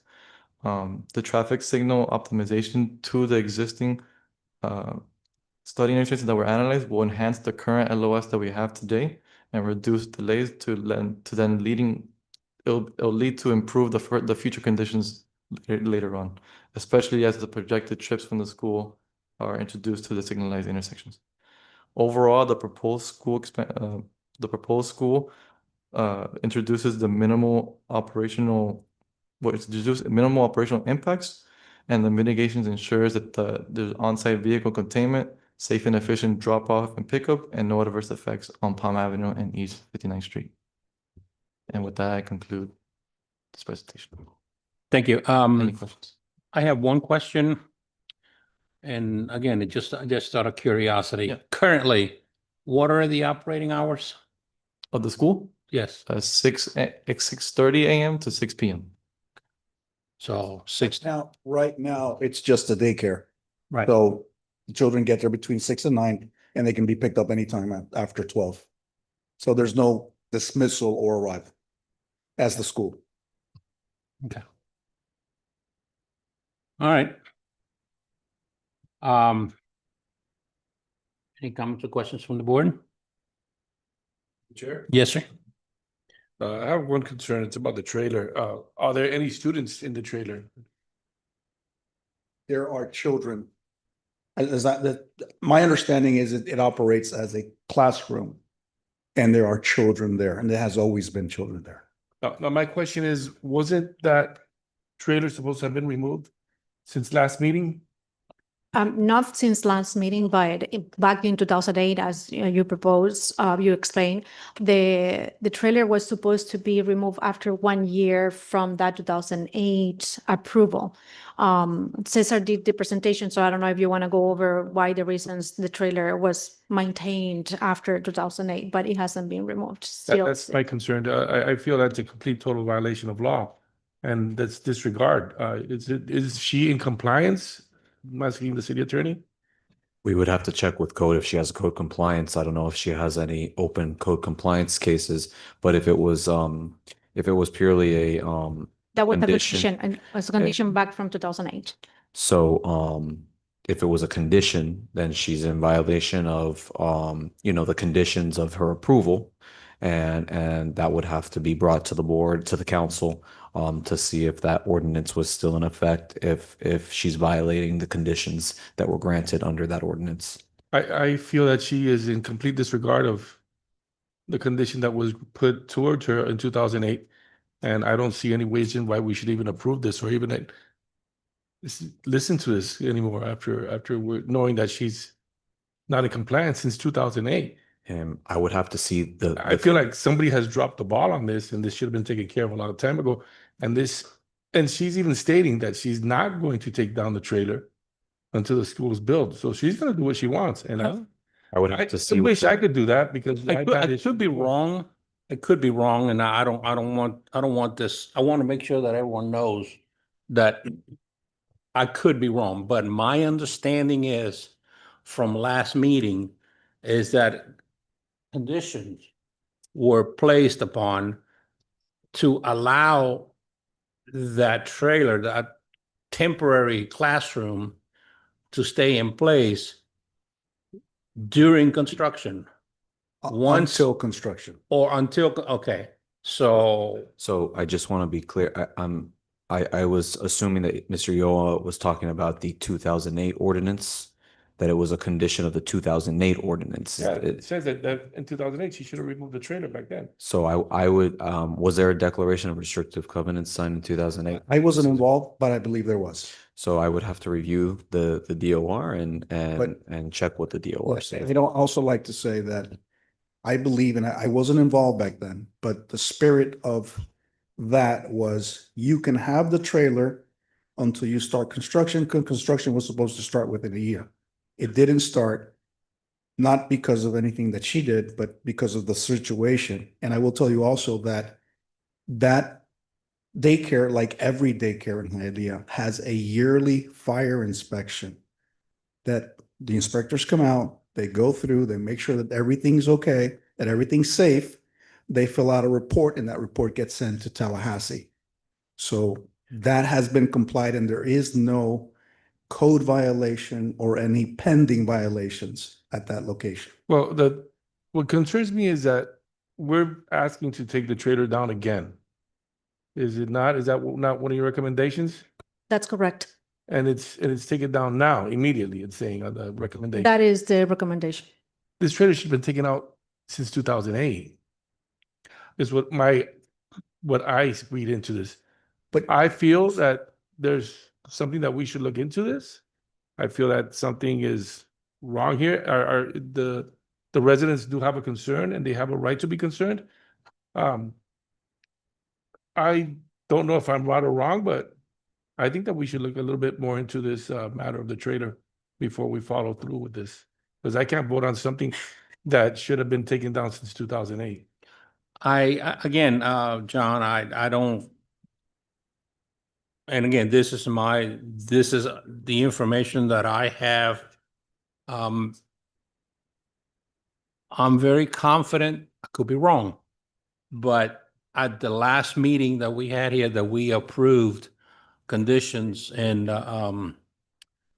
covenants and what have you, and this was just last year, Yeah, I mean, that trailer could stay on. I can tell you this much. It wasn't a condition to remove it immediately, even though it wasn't removed in 2008. That was not a condition last time. Right. When you guys approved it, you read the recommendation of approval. It was not remove the trailer immediately. Right. It was remove the trailer when you Yeah. start the construction. The trailer, we could start with the construction, but obviously the trailer was supposed to be removed in 2008. Correct. Okay, so But that's where my concern is at. Yeah. If there's a violation that has gone on since 2008, it should be looked into. Well, if your concern is that a DOR from 2008 that they're relying on hasn't been adhered to, I would have to review the declaration that was signed in 2008. And I don't have that, so I couldn't give you a legal answer as we sit here today. So I would have to give you that at a further meeting. Through the chair, yes, in 2008, it was a recorded, document and the requirement to remove that trailer. It was included in that declaration. So, but the attorney hasn't we can So she's provide been our violated comments. since 2008. But I would respectfully tell you that nothing in that declaration was lived up to. It wasn't reconstructed. There's not 240 kids there. There was never 100. I None of it was. I understand, Cesar, and I understand that you're taking care of your client the best you can, and I respect that totally. I want to help everybody. I understand. I've had issues with violations too. Everybody has one time or another. Maybe not everybody. Somebody has sometime or another. And I run crazy to the city and I try to fix it immediately because those violations add up daily, and they could be There's never been tens of a notice thousands of of dollars. violation. That's. I understand that, but this violation is since 2008, and we're just gonna let it go away, and it's okay. She did whatever she needs to do, and now she's saying, "I'm gonna keep it up until I finish the school." I don't like that. I can't vote for this because of that. Maybe if she would have done things the right way when it was told, "Hey, take down the trailer," she would have taken it down. I feel that it was a blatant disregard.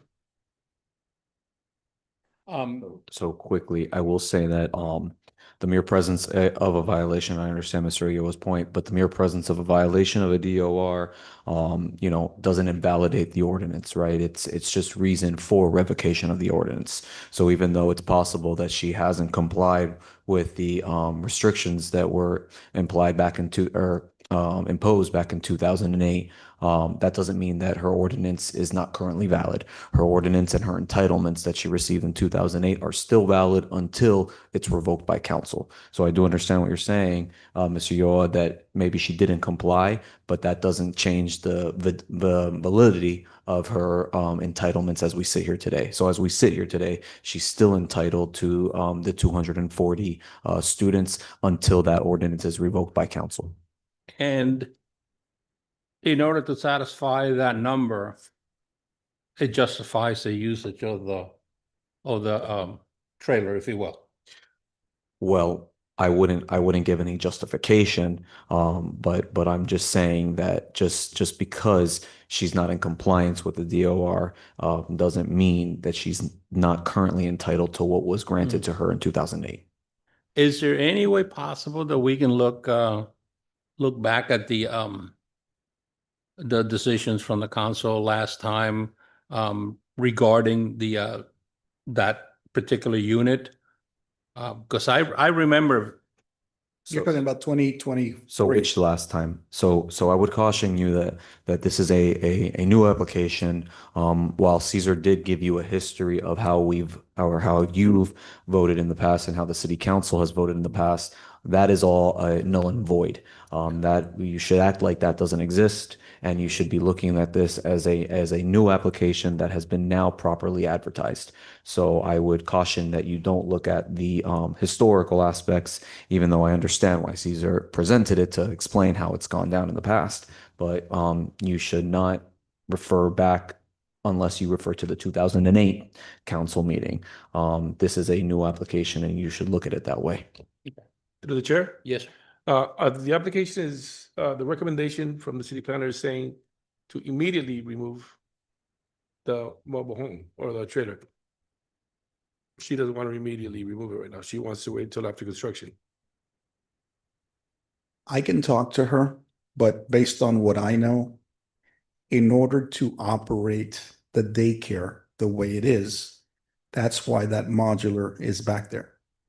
If that modular is not there, we're closing her up I understand before she starts the that. I construction. understand that, but from what I understand, maybe I'm seeing things wrong. She should have been closed down since 2008. So that's where I stand at right now. Through the chair, Yes, sir. given the issue she had in 2008 with the financing, is that already secured and ready to go? Like, when would she break? Yeah, she has financing in already lined up. She just needs to get this final approval so she can get it done. So how many more months would she need the trailer before she breaks ground? Let me ask that question. I'll be right back. That's a good one.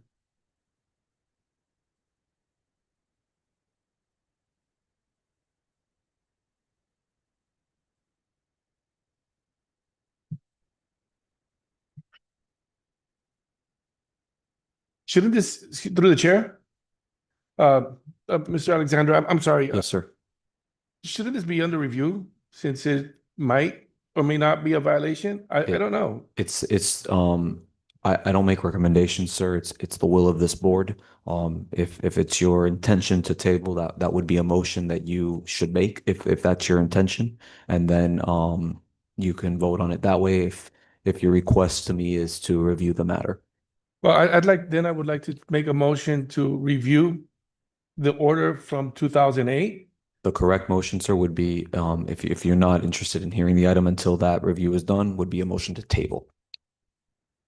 I'd like to motion the table. Okay, if you don't mind, just give the applicant 1 second to answer your previous question, and we can inform them of your intentions. Go ahead. The new year just started. The children have been there now for 8 weeks, 5 weeks, whatever. If she had to close down, she would have no place to put those children. She's telling me back in 2008, what happened was the construction was supposed to take 8 months. They were going to let her have that modular there until the construction finished, and then she would take it out. That's why they put the 1 year. But the idea was, you can keep this. They put a time frame on it, and perhaps she should have come back And the when she time wasn't frame has able been to. up for She should have asked for an extension, 9, 10, you know? like, almost 10 years. of Yeah, time. but the part that I'm not hearing, Mr. Law, with all due respect, is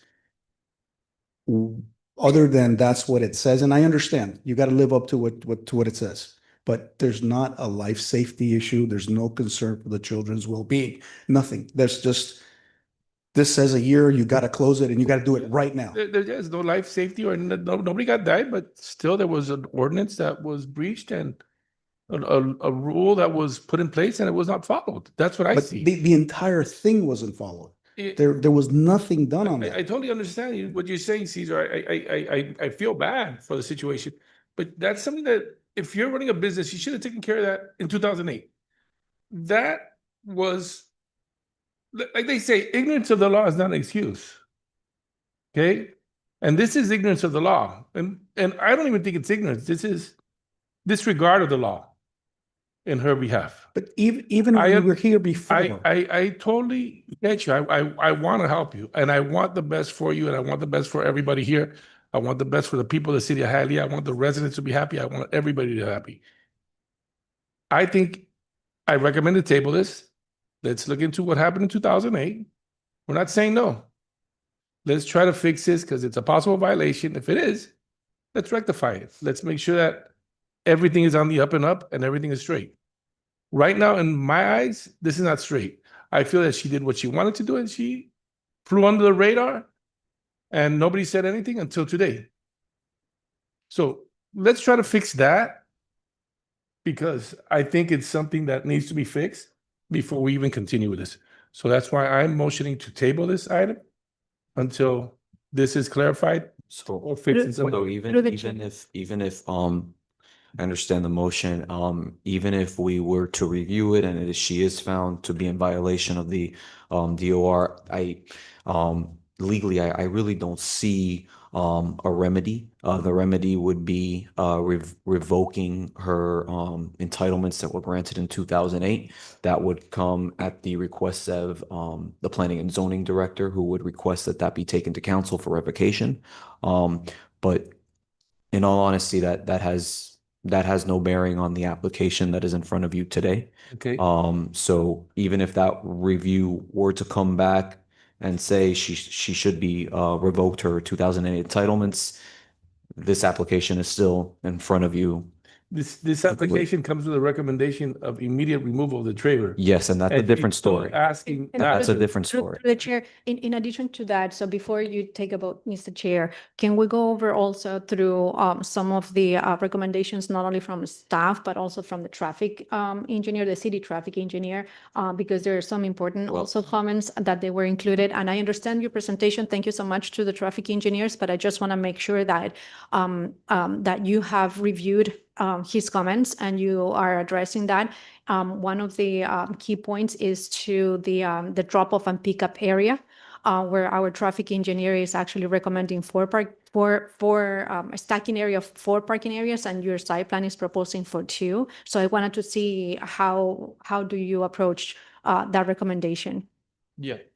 So we're recommending 2 staff members to perform the pickup and drop off area. Based on coordination with the school, we're willing to do up to 3 vehicles during the drop off area. But with the 2 drop off alone, assuming that 155 vehicles arrive to the school during the morning peak hour, which is the most they're going to enter during the school, and they're and that 90% of them are going to use the drop off area, which most likely they're not. They're going to use the parking area.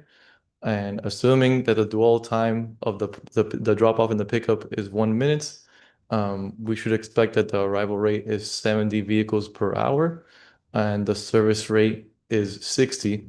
And so when you do the math, when you're servicing 70 vehicles, when 70 vehicles are arriving and you're servicing 60, you're gonna have a leftover of 10 vehicles within the site during the morning peak hour, which is the worst condition. And within the school site, there's a queuing capacity of 13 vehicles. So we're well within the 13 vehicle capacity within the site. I understood that you have enough space for the queuing.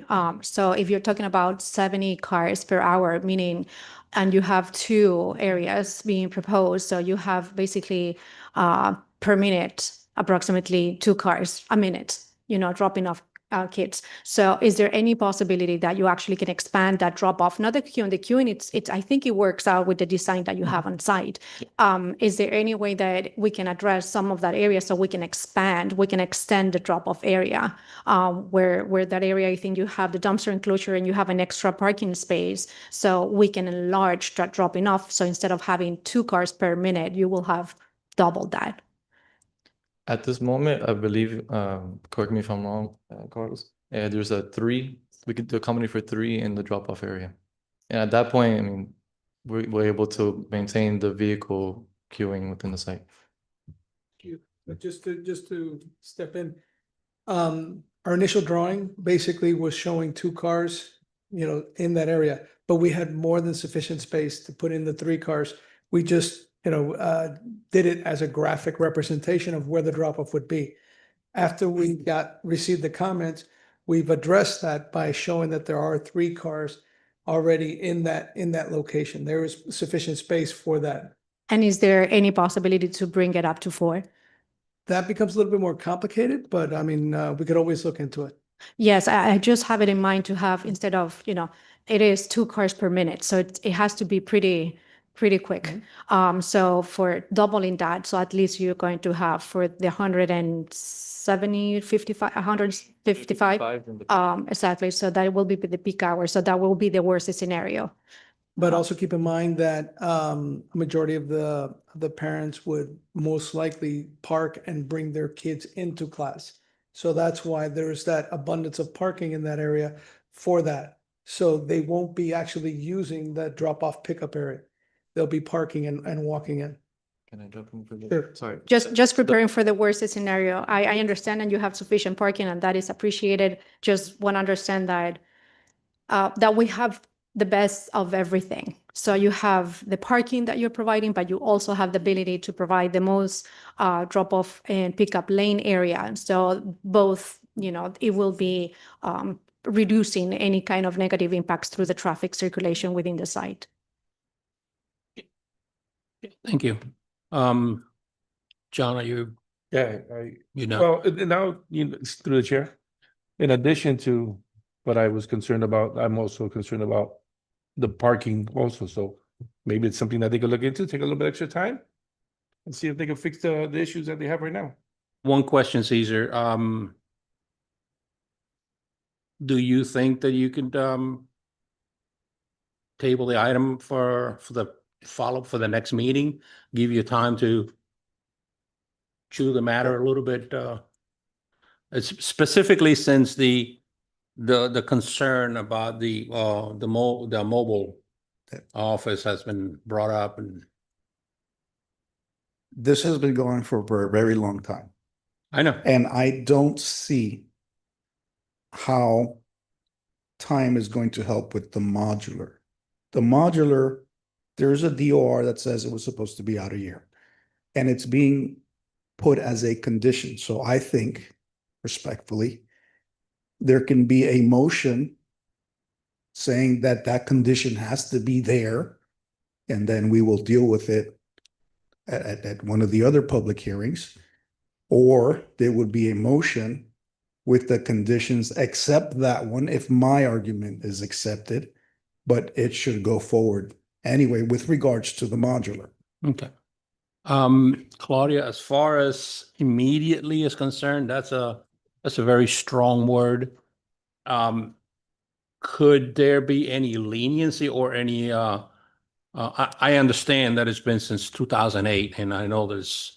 Yeah, I think leniency has been given. And More than enough. to your point, I understand, Mr. Ulloa, because this is not particular to this case. I understand where you're coming from, because this, unfortunately, applications come here, they proffered certain circumstances, and then year passes and unfortunately, the conditions remain the same. So I understand. I know that immediately is a strong word.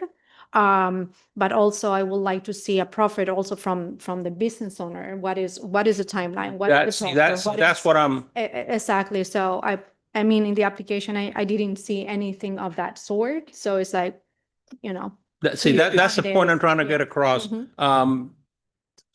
Leniency may sound a little lenient, but a little easy, if you will, but just some kind of clarification as to, well, yeah, I mean, we can move on right away. I do understand that it is from 2008, but I'm torn between 2008 and the legal department, the validity of the merits of this application. I understand that something has not been lived up to that was agreed upon.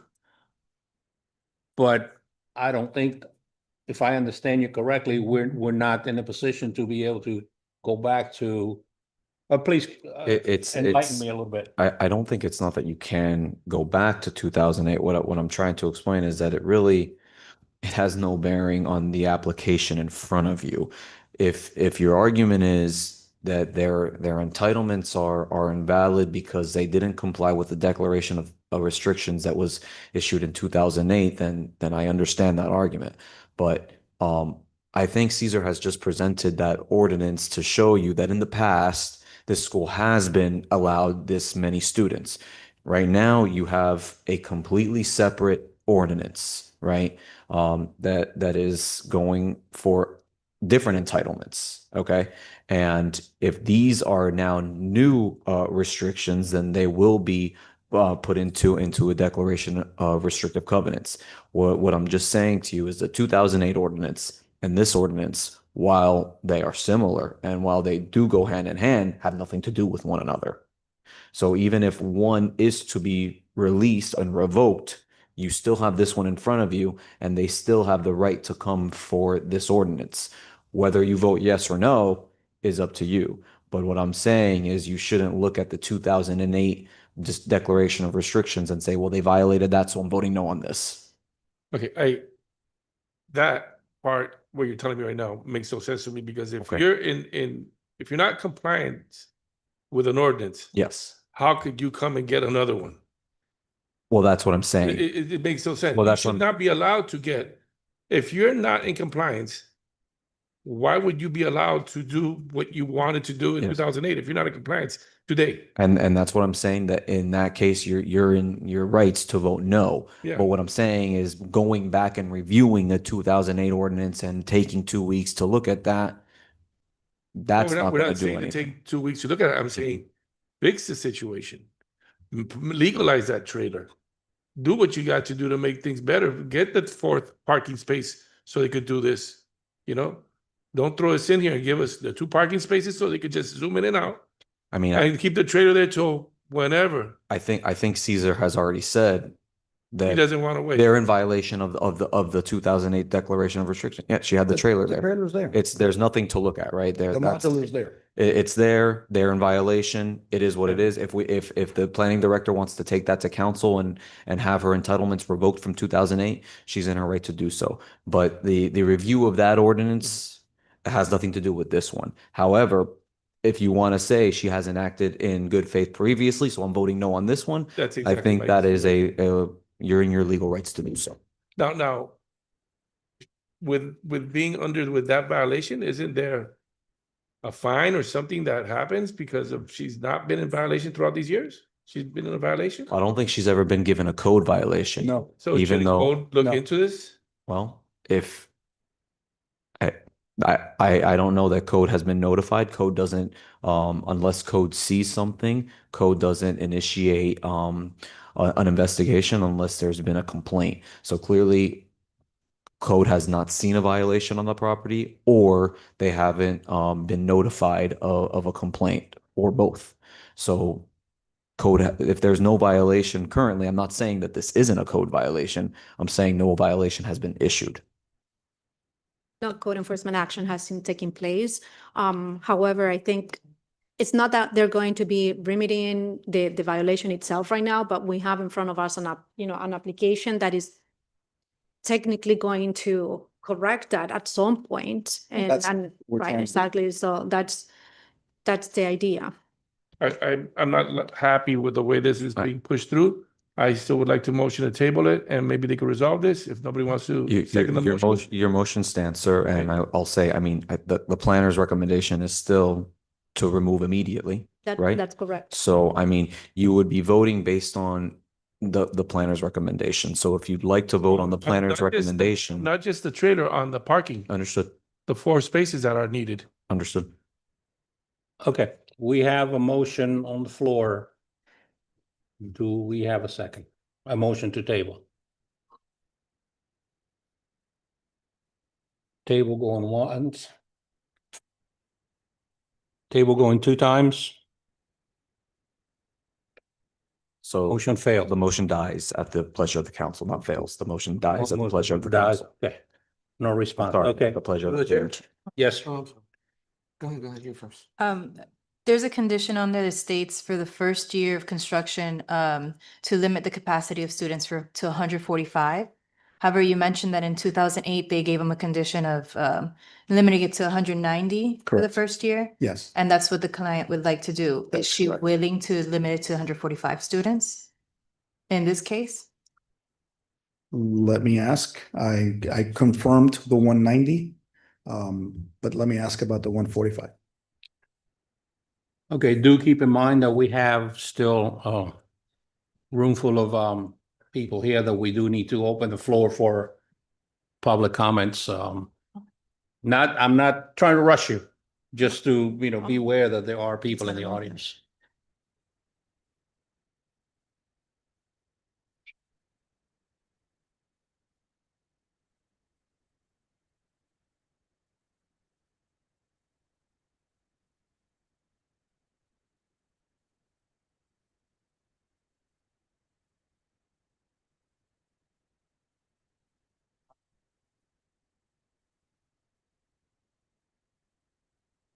We are standing by for the applicant to check with his client.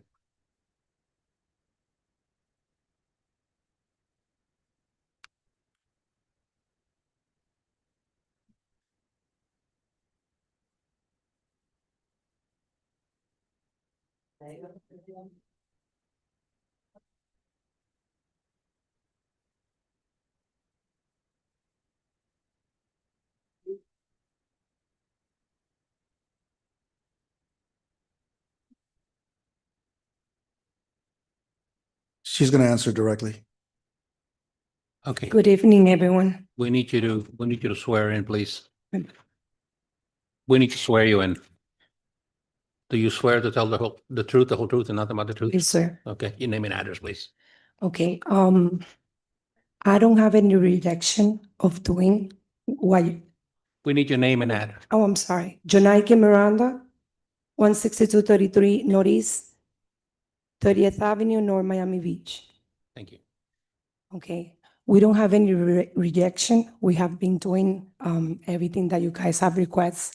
I've been into, for these projects, I've been in, if I'm not mistaken, 15 times sitting here with other children. And it's been like, I'd rather have a no from all of you now, because it takes time from other families that are here, that have been always been here. Like in the past, we had like 2 children sitting, like more than, I serve like more than 500 families in Hialeah. And they're looking at me like what the guy, and with all the respect, John, you said that I was doing something illegal. This portable was approved by the city. It took me more than a year to put it there. It's not that I just left it there. I was correcting the attorney because it wasn't there back then. This was approved because they said the construction before had permits that I back in that time. I didn't have the funding to demolish the school. So it's not that it was there only until construction started.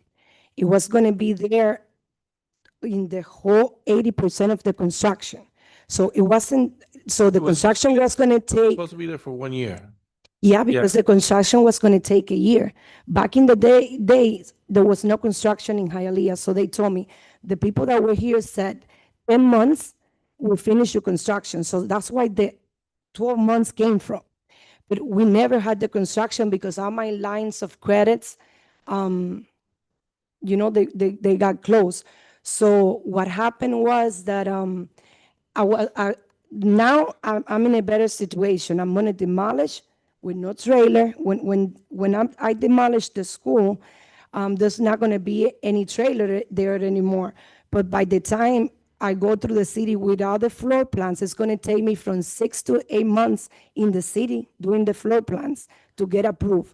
So do you think it's fair for these children, right?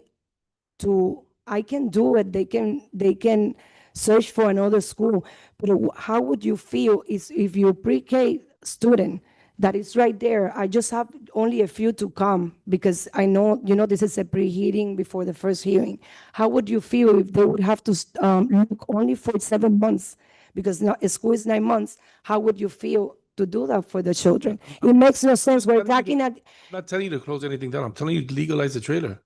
That's not But legal. no. The trailer it took me a year and a half in the city to legalize it. You But can it's go not back. legal anymore. No, it's not that it's not legal. The construction never went through. Yeah, so your trailer's And- not legal anymore. But That's let what I'm me- saying. let They me- just legalize it. Okay, let me tell you something, and I'm sorry with all the respect. I'm not saying it in a bad way. Just legalize the trailer. let me defend myself. I really have a lot of time listening to you, and I understand why you were asking me. That trailer that has an inspection every 3 months with fire, does any harm what I'm putting in the table right now? Just ask me that question. Like, for example, I'm agree what they were saying. We're coming here for another subject. It's taking me since back in 2007. You know how much I'm spending in that building? I'm not going to have a life to get that money back. So I'm putting this to the children with special needs that I serve. Okay? So I think seeing myself, and I have a student here that can talk to you about who I am, that has been in my life, in Children's Paradise his entire life. If you give me the permission, he's gonna tell you himself what I do to the children. And I don't think it's heartbreaking thinking about just removing a trailer for 7 months, that we're talking about 6 months or 7 months, and you're not seeing the beautiful school that I'm putting in Hialeah for all these children. They're gonna have computer labs. They're gonna have a big parking space. Right now, they have a roof that, like it's almost like about to get in their heads. You know why? Because it's very old. This is an old development. You are in Hialeah. Don't you want your city beautiful? Don't you want the families to be happy? Do you know that I serve more than 400 people and give jobs to more than 400 people? Only part of my employees are right in the corner. Okay? Do you think that's what really cares here? Just answer me that question. Or you think leaving those I'm not children questioning that are that. there without a class, only we're talking about 7 months, making me come back over here again to go to hearing just to remove a trailer that is not going to do any harm I'm not saying to the children? that you're not doing a job that's commendable or anything. No, I'm I'm not saying that saying. there is a violation Mhm. and there's lots It's been a signatures violation. of clients of residents that don't want the school there. It's not just about you. I'm not saying that you're not doing a great. This is that not you your can't, fault. Whatever, but there's other people that we have to listen to too. The residents of the area, some of them don't want the school there. This is You can not say that none it's of your fault. You know who you approved can this say it's a school? beautiful school to whatever, but so The some school was approved by Julio Robina back in 2008. yeah. They need to understand that they can change that. Even though if we approve, the school is already approved. I haven't done anything different. So why are we wasting our time? You know, you only live once, right? Back 5 years from now, this is, everything can be gone. So why making a human being suffering so much? I've been here with the board of my family that I have. I've been here, not wasting my time back in the days, because I know you have to follow the law in the United States of America, but it's been draining me so much. It's been like more than 15 hearings. And at the end, we're gonna make it happen because it's already approved. They need to understand this, please. And I'm gonna, if you please let me just introduce you to one of my students to, you Ms. know, Miranda, I'm sorry, before you move on, I think you were brought up for a question from board member and because, so I think she had a question for you before we Sure. move on. Anytime. So I understand Ms. Ullola's concern. What you need to understand is our board and the city council, we serve the people and we serve the business owners as well. So we're trying to come up with a happy medium. Like Mr. Ullola said, we have a lot of opposition for this project. So that's why we want to see if you're going to act in good faith, see how we can work together so that the school can come about, so that everybody's happy somehow. So my question was, one of the conditions is that you limit for the first year after construction, limit the students to 145 students so that we can reevaluate the traffic report after and see if you can expand the school, if it makes sense to expand it. Is that something that you're willing to do?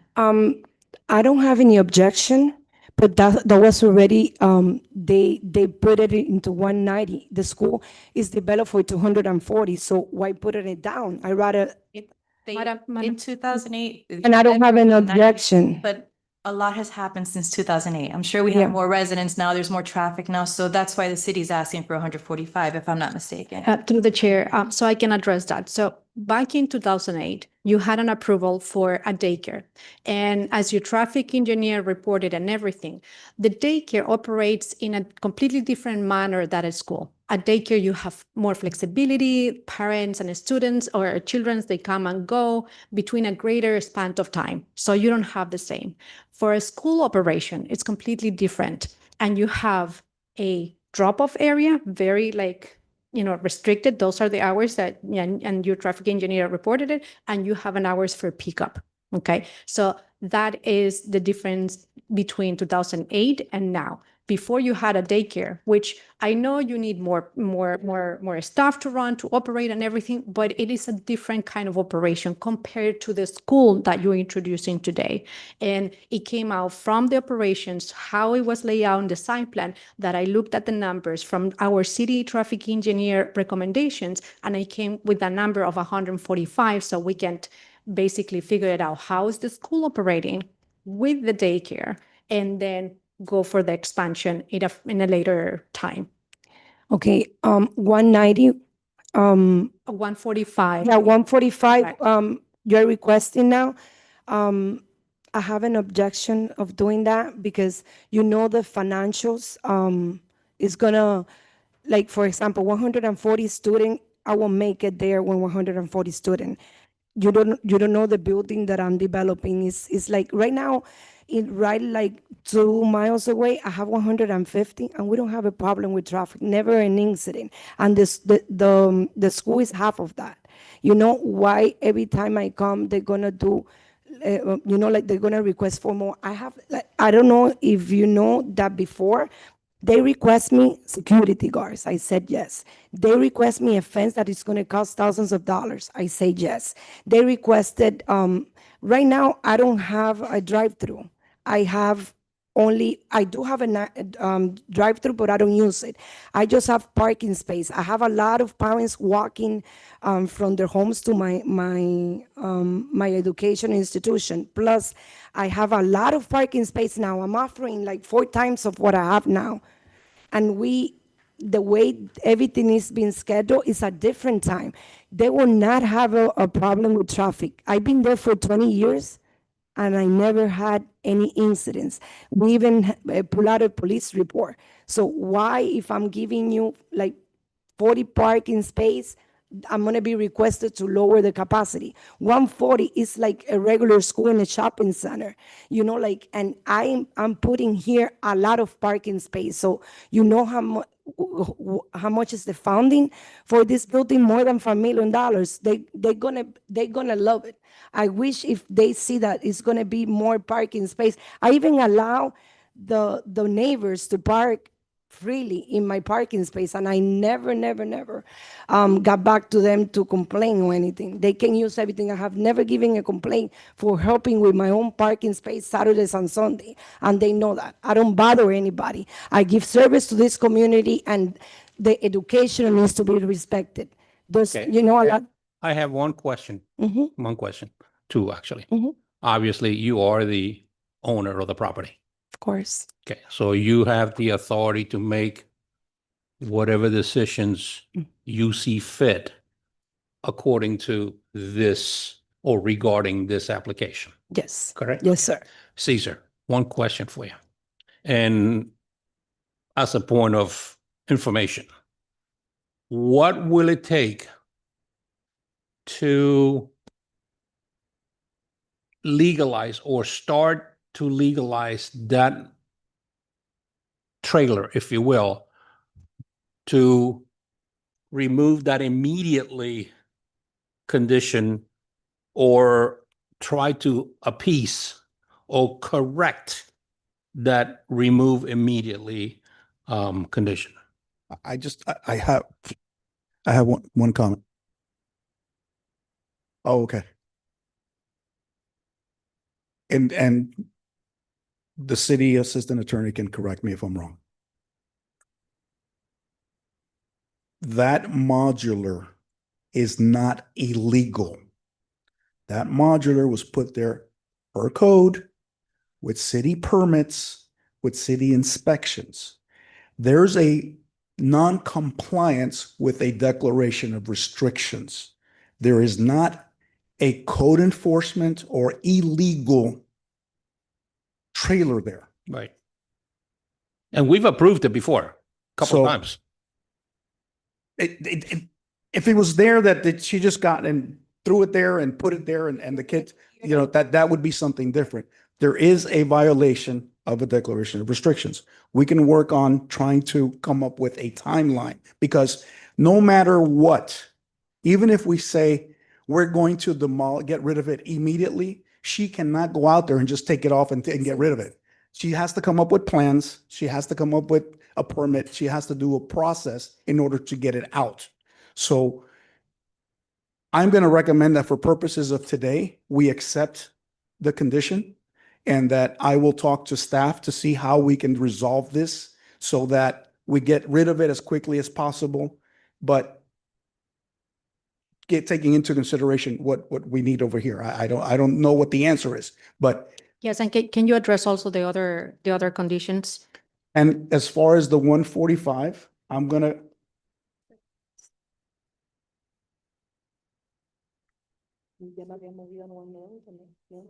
Just to be clear, it's 145 for 1 year. It's not the whole time. It's just so we could reevaluate after. There's also She'll one, the other accept- condition of the parking too, though. She will For accept the, it's for the 145. drop-off area, The drop-off area. for the drop-off area, drop-off and pickup area. Yeah, there's 3 conditions that they don't even want to go with right There- now. there- Can't go with. There's, yes, exactly, and including the conditions from the traffic, there are several what- other conditions. What we can do is I'll go with the traffic engineers one by one and submit something to you in the next week or so, telling you how we're complying with the traffic engineers' comments. Because I met with them and they're telling me that we had complied with everything. It's just that it's not in writing today. So as a point, just to be clear, so you're accepting all the conditions, and of course, you will work and you present a reply to all the conditions and how you're going to address How we're going to address each and every one. each and every one before of first reading. conditions. Yes. Okay. Okay. Is there, may I, is there any possible way that instead of removing that module right away, they can give them some time so they can Well- go ahead? Because I don't think it's fair. That is exactly what Cesar That's- just I said. mean, and Yes. I agree with Mr. Ulloa, that whatever it was, but I think it's very inconsiderate. We gotta take into consideration. The school just started. You got kids in there. And there should be a time frame. Be able to talk to them and a span the time so they can be able to plan.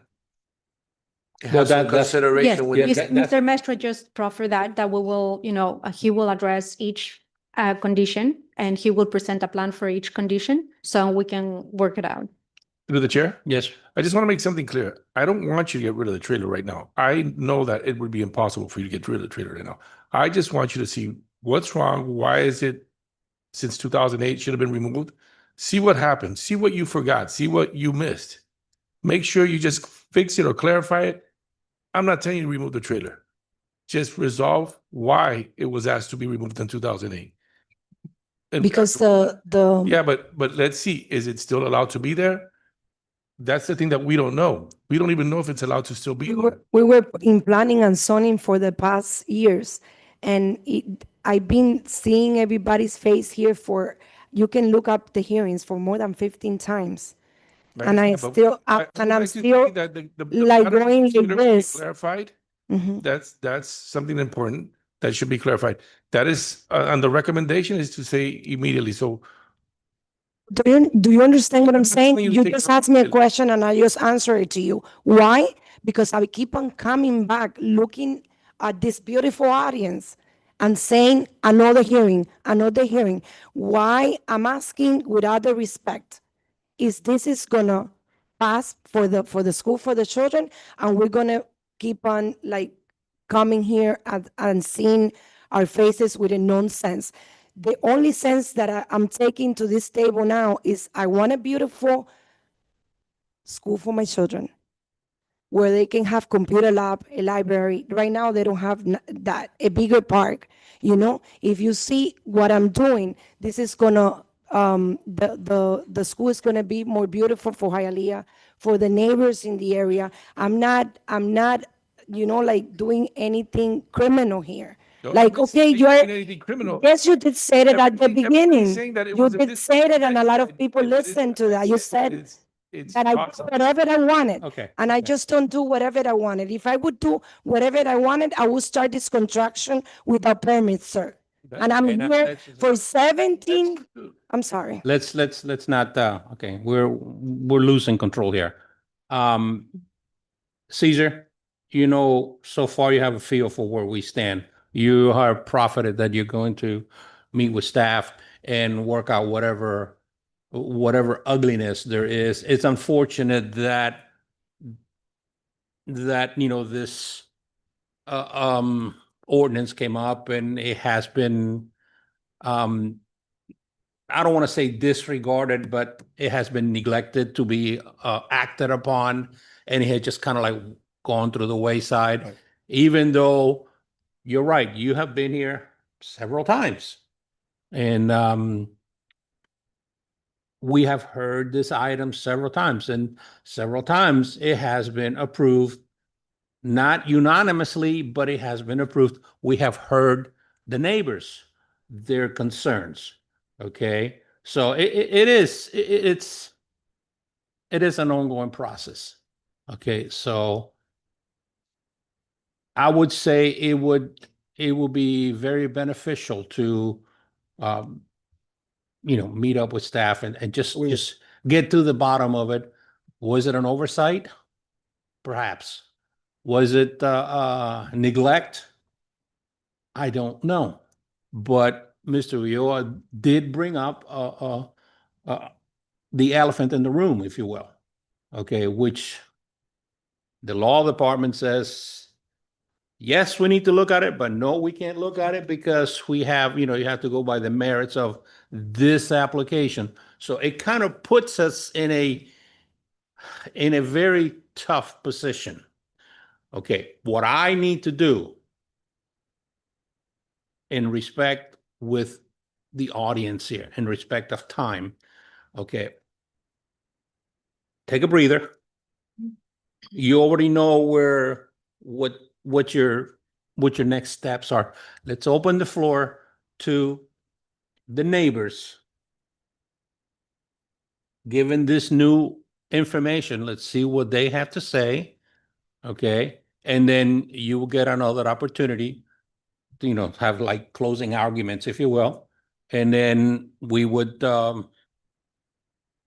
one of the board members who make a motion to whatever, deny, approve conditions, table, whatever. It will be up to the pleasure of the board.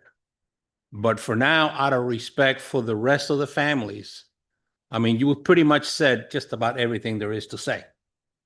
Not just tonight, but in the previous nights.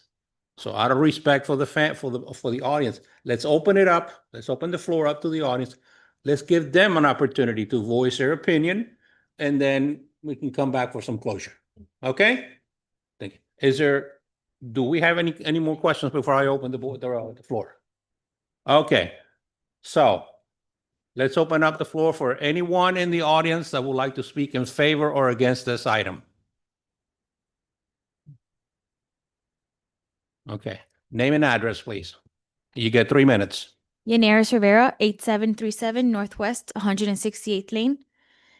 I would like to speak on behalf of Miss Miranda personally. I've known her my entire life. My children both attended her schools. I have a 6-year-old who was there, and my 2-year-old attends currently. She's always offered incredible service, and she cares about her children. I have seen personally the amount of time, effort, money that she has put in to her schools. And I would like to say, I'm very passionate. I have come to every single meeting with her, and what you all have done to her is an abuse. Every single time she comes before you, there's something else. You've all had that resolution of 2008 since 2008. You could have brought that up before. I've come with her personally to the city, where the city has been asked her to use their own services. She spent over $20,000 just in traffic and engineering studies. And then every single time, it's something else. Now it's a lower number that next year, who knows what it's going to be. Either approve it or deny it, but don't keep running her in circles. She is somebody committed to her community, committed to her children, okay? I understand the residents, and there may be some that have objections, but she employs over 500 residents of the city of Hialeah, okay? She helps over 1,000 students currently who live in the city of Hialeah, not to mention the countless alumni that she's had over the 20 years that she has served this community. There is no valid reason for you all to deny this. She could right now build, as of right, 240 daycare students, and she could have those kids in the park all day causing much more noise. I don't see any valid reason for you to deny this, nor for you to bring her back in another month, because next time it's going to be 2030, and we're all going to be sitting here with brand new planning and zoning members that aren't going to know what happened in 2008, and they're just going to keep running her around in circles. It is unfair, unreasonable, and nobody should be treated this way. I just want to say that, and I want you to please approve her application. Okay, thank you. Just a point of reference. It is not a disgrace what we're doing. Okay. We have done our job several times. Every time she has come up here, we have done our job. So has the council. It is not our fault that somehow, somewhere along the line, okay, there was a glitch in the last decisions that were made, approval, no less. There was a legal glitch that mandated you all to come back. It's not our fault. We had no hand in that at all. Okay, so I want to make sure that you understand that, because not that I'm taking it personally, but I do, I do represent the board. And when an accusation is brought forth like that, it weighs very heavily on us. There was also accusations made against her. Well, okay, you can't speak from back there. There were also accusations made against her that were pretty heavy. And again, I just don't believe that it is right for you all. Okay, no, and you're right, and you're right. And the allegations were, and they were corrected, they were discussed. So I just wanted to make sure that we're all on the same page. Okay?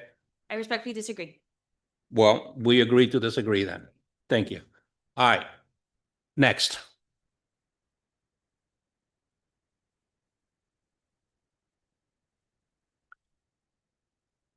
Name and address, please. Good evening. Didon Fonseca, 805 West 74th Street, Hialeah, Florida 33014. I would like to say that I am a former student of Miss Miranda, and she's an amazing person. She helped me through one of the toughest times in my life. I was 7 years old, and my parents, decided to get a divorce. It was me and my little sister at the time. And my father suffered from a lot of like anger problems and stuff like that. So he would constantly try to come to school to take me without my mother's permission. And my dad's a big guy. He's super short, but he's really big. And I remember being terrified at seeing my father screaming at everyone. And this amazing person stood there as my mother was crying in her lobby, telling my father, "Sir, this is a school," standing up to my dad, right? Telling him, "You cannot do that. You cannot come in here screaming and terrorizing these people," standing up to my dad, which is something that I personally could have never done, right, as a young man. And she helped me a lot. I consider her family because I spent so much time. I was spending more time with her than I was with my actual mom as being one of her students. And she helped me a lot through that. She helped my little sister a lot. We were hitting it. It was pretty rough for us at that moment, and we were malnourished, like it tends to happen. They both entered a depressive state in which, the kids tend to be like kind of on the side as they take care of themselves, right? And she stepped up. She makes sure that every day come to check up on us to make sure that we were eating, that we were doing fine, right? And also, I would like to say, how much more can she show her dedication to this? There were noise complaints, and she decided to fix them, right? There were color complaints, and she decided to fix them. She is putting her all into this. She's been here many, many times, and I've been here with her. And she has like truly done all that she can. Every complaint that they've given to her, she's tried to fix it over and over again, And it really hurts to see. I'm really disappointed. As a student, I was born and raised in Hialeah, and I love Hialeah, and I'm really disappointed to see someone putting so much effort to the kids, to the future, to the education. We're not no longer talking about daycare. We're talking about teaching kids, starting that foundation that we need, right? The next generation of kids, right? And it's always like, I'm disappointed in everyone that's going against it, because at the end of the day, it doesn't matter about us. In a few years, we'll be gone. But these kids are here. My little sister and her friends, they're the next up in line. They're the ones who are going to be taught by this, right? They're the ones who I'm thinking of. The kids is why we're doing this. And it's kind of, it hurts me to see every time that we come here and people always put things on. Thank you. Thank you. Okay. Next speaker. Next speaker.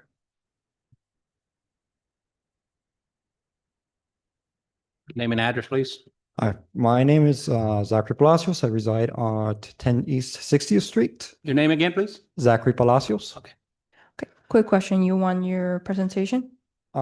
Yes. Yes, he was. Yeah, he was sworn in. I Yes. believe there's only two of us here in opposal here today. Would it be possible, since I have a video as well that's about approximately 3 minutes, to use the extra one of the extra 2 slots in place of that video? Well, how many? It all depends on how many speakers there will be. Okay, you get 3 minutes. She gets 3 minutes. If there's no one else, we can have a video presentation, but not to exceed 4 speakers in favor or against, and not to exceed 3 minutes at a time. No, understandable. It's So, It's absolutely understandable. okay, so are you ready to speak your mind? Me, yes. Okay, so we can start the clock, and then we can, or you have the video? Does everybody have a presentation? Yeah. I'd like to do the presentation first. and then Okay, I'll let's get do the to- presentation first. Okay. So if you look at I provided you with the ordinance for 2008. It states here in the ordinance, whereas property owner will use their diligent and best effort to finalize the construction of all improvements no later than 6 months from the date the ordinance granted a conditional use permit and special use permit is approved. And whereas the property owner shall restore the property to the condition existing at the time of this agreement, including removal of temporary trailer with all expenses borne by property owner and without regard interruption, or other adverse impact on the operation of her business if the city denies the required related building permits or owner fails to complete the construction of all improvements within the time frame agreed. Pretty much stating that no matter what challenges she faces, she had to complete her construction. If not, she was already in, she already failed to comply with the, with that portion. And as well as, yes, she is supposed to be fined $500 per fine each day since the end of, 2000 and, the 2008 ordinance, as well as the, pretty much Mr. Ruloa already stated this portion of the page. And then I would just like to point out that the city council had already expressed this and already stated, and a couple times she was told to bring certain documents. She didn't bring said documents. And as well, so really, and I would just like to show the video.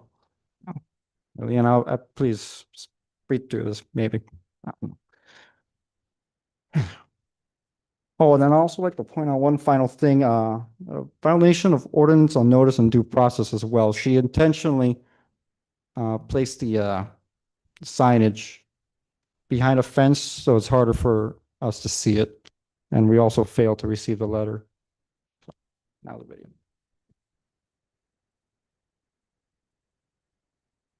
Porque no puedo ir, así que la firma mía es cierta. Sí, buenas tardes, mi nombre es Tamara Selma, soy vecina de aquí, de la 80 y de la 70 Street. Yo mañana no puedo estar en el meeting, en la reunión, porque tengo mi mamá con parálisis cerebral, yo la cuido, no puedo asistir, pero quiero que sepan que yo estoy de acuerdo de una forma con la nueva escuela, maravillosa nueva escuela, porque todos los problemas que eso va a causar, nos va a traer muchos problemas con lo que es el parqueo, el tráfico y también la seguridad de los niños. No creo que muchas no hay un lugar. Muchas gracias. Yo con la ciudad no puedo asistir a la reunión que va a venir. Te Gustavo Rodríguez. 41 y 73. Y no puedo asistir a la reunión porque mi mamá está enferma, ya estuve hospitalizada en la semana. Y yo hago la grabación para decir que no estoy de acuerdo con la que van a hacer en la escuela. Soy María Triana, vivo en la 56 Park Avenue y no estoy de acuerdo con lo de IKEA, con el permiso de lo de IKEA, y no puedo estar en la reunión de mañana porque trabajo. I live on 64 East 59th Street right now. We're going to the school. There's a lot of traffic. There've been accidents in the corner because of the traffic now. So can you imagine when there's 250 students and there's a lot of noise and all that stuff? I mean, this is quite place, quite neighborhood. I don't think the school should be doing so. I'm kidding.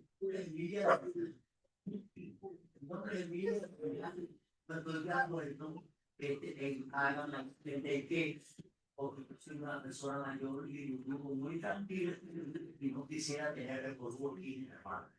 Tu dirección final es 72 y 59. Yo soy Caridad Álvaro, yo vivo en el 81 y 59 Street en la Liga. No estoy de acuerdo con el colegio porque estoy en una cuadra muy pequeña y aquí no va a haber ni espacio para poder salir de la casa por la hora de la salida de los niños. Y no puedo asistir a la reunión porque estoy cerrado y yo no puedo ir. No, yo no puedo porque yo soy tan la vecina aquí de la de yo no estoy de acuerdo con lo de el colegio no va a hacer ahí porque va a haber mucho la cuadra, no va a haber parqueos suficiente para la gente que vivimos aquí y mucho tráfico. Entonces no puedo poder eso, no puedo poder la reunión, no tengo que me quiera. Hola, buenas noches. Mi nombre es Sandra Suárez, de mi dirección 5987 Park Avenue. Yo no estoy de acuerdo que hagan en la escuela. He ido a otras reuniones, pero en estos momentos no puedo ir porque estoy bajo terapia de radiación y no me encuentro bien para poder estar presente. Muchas gracias. Okay, do me a favor. Play the second lady.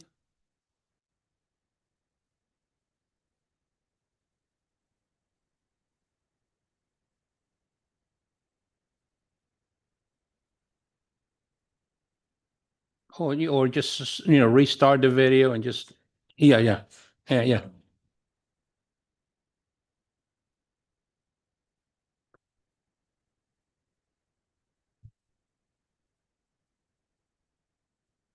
Yeah, the one, yeah, her. I need to get her address. Okay.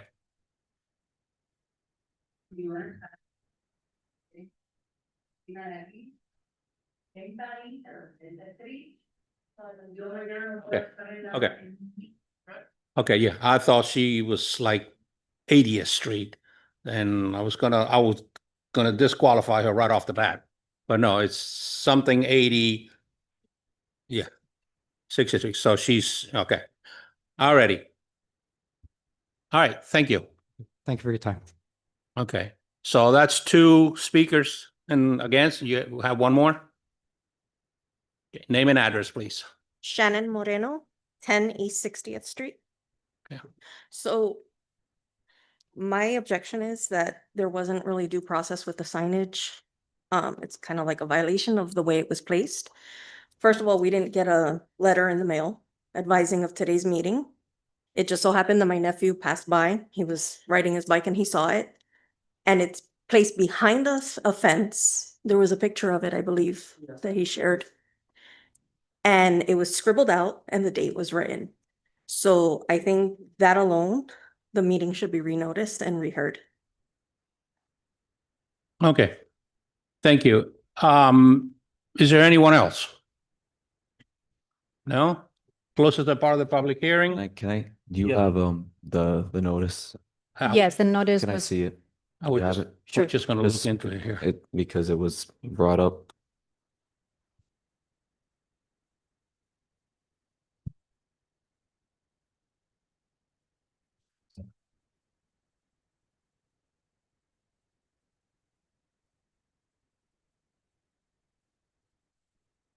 Scroll down a little, you said.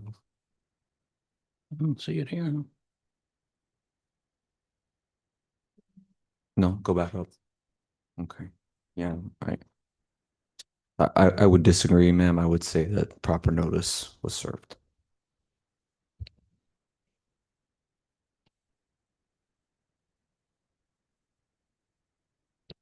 There's a QR code on there. Yeah.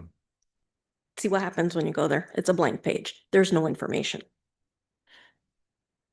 So typically the QR code opens up to the zoning code, correct? the QR zoning code manual. brings you to the zoning manual, which basically has in Spanish and in English, an explanation of all the processes that we have. And the Florida statute doesn't require that we place a QR code. That's done by the city.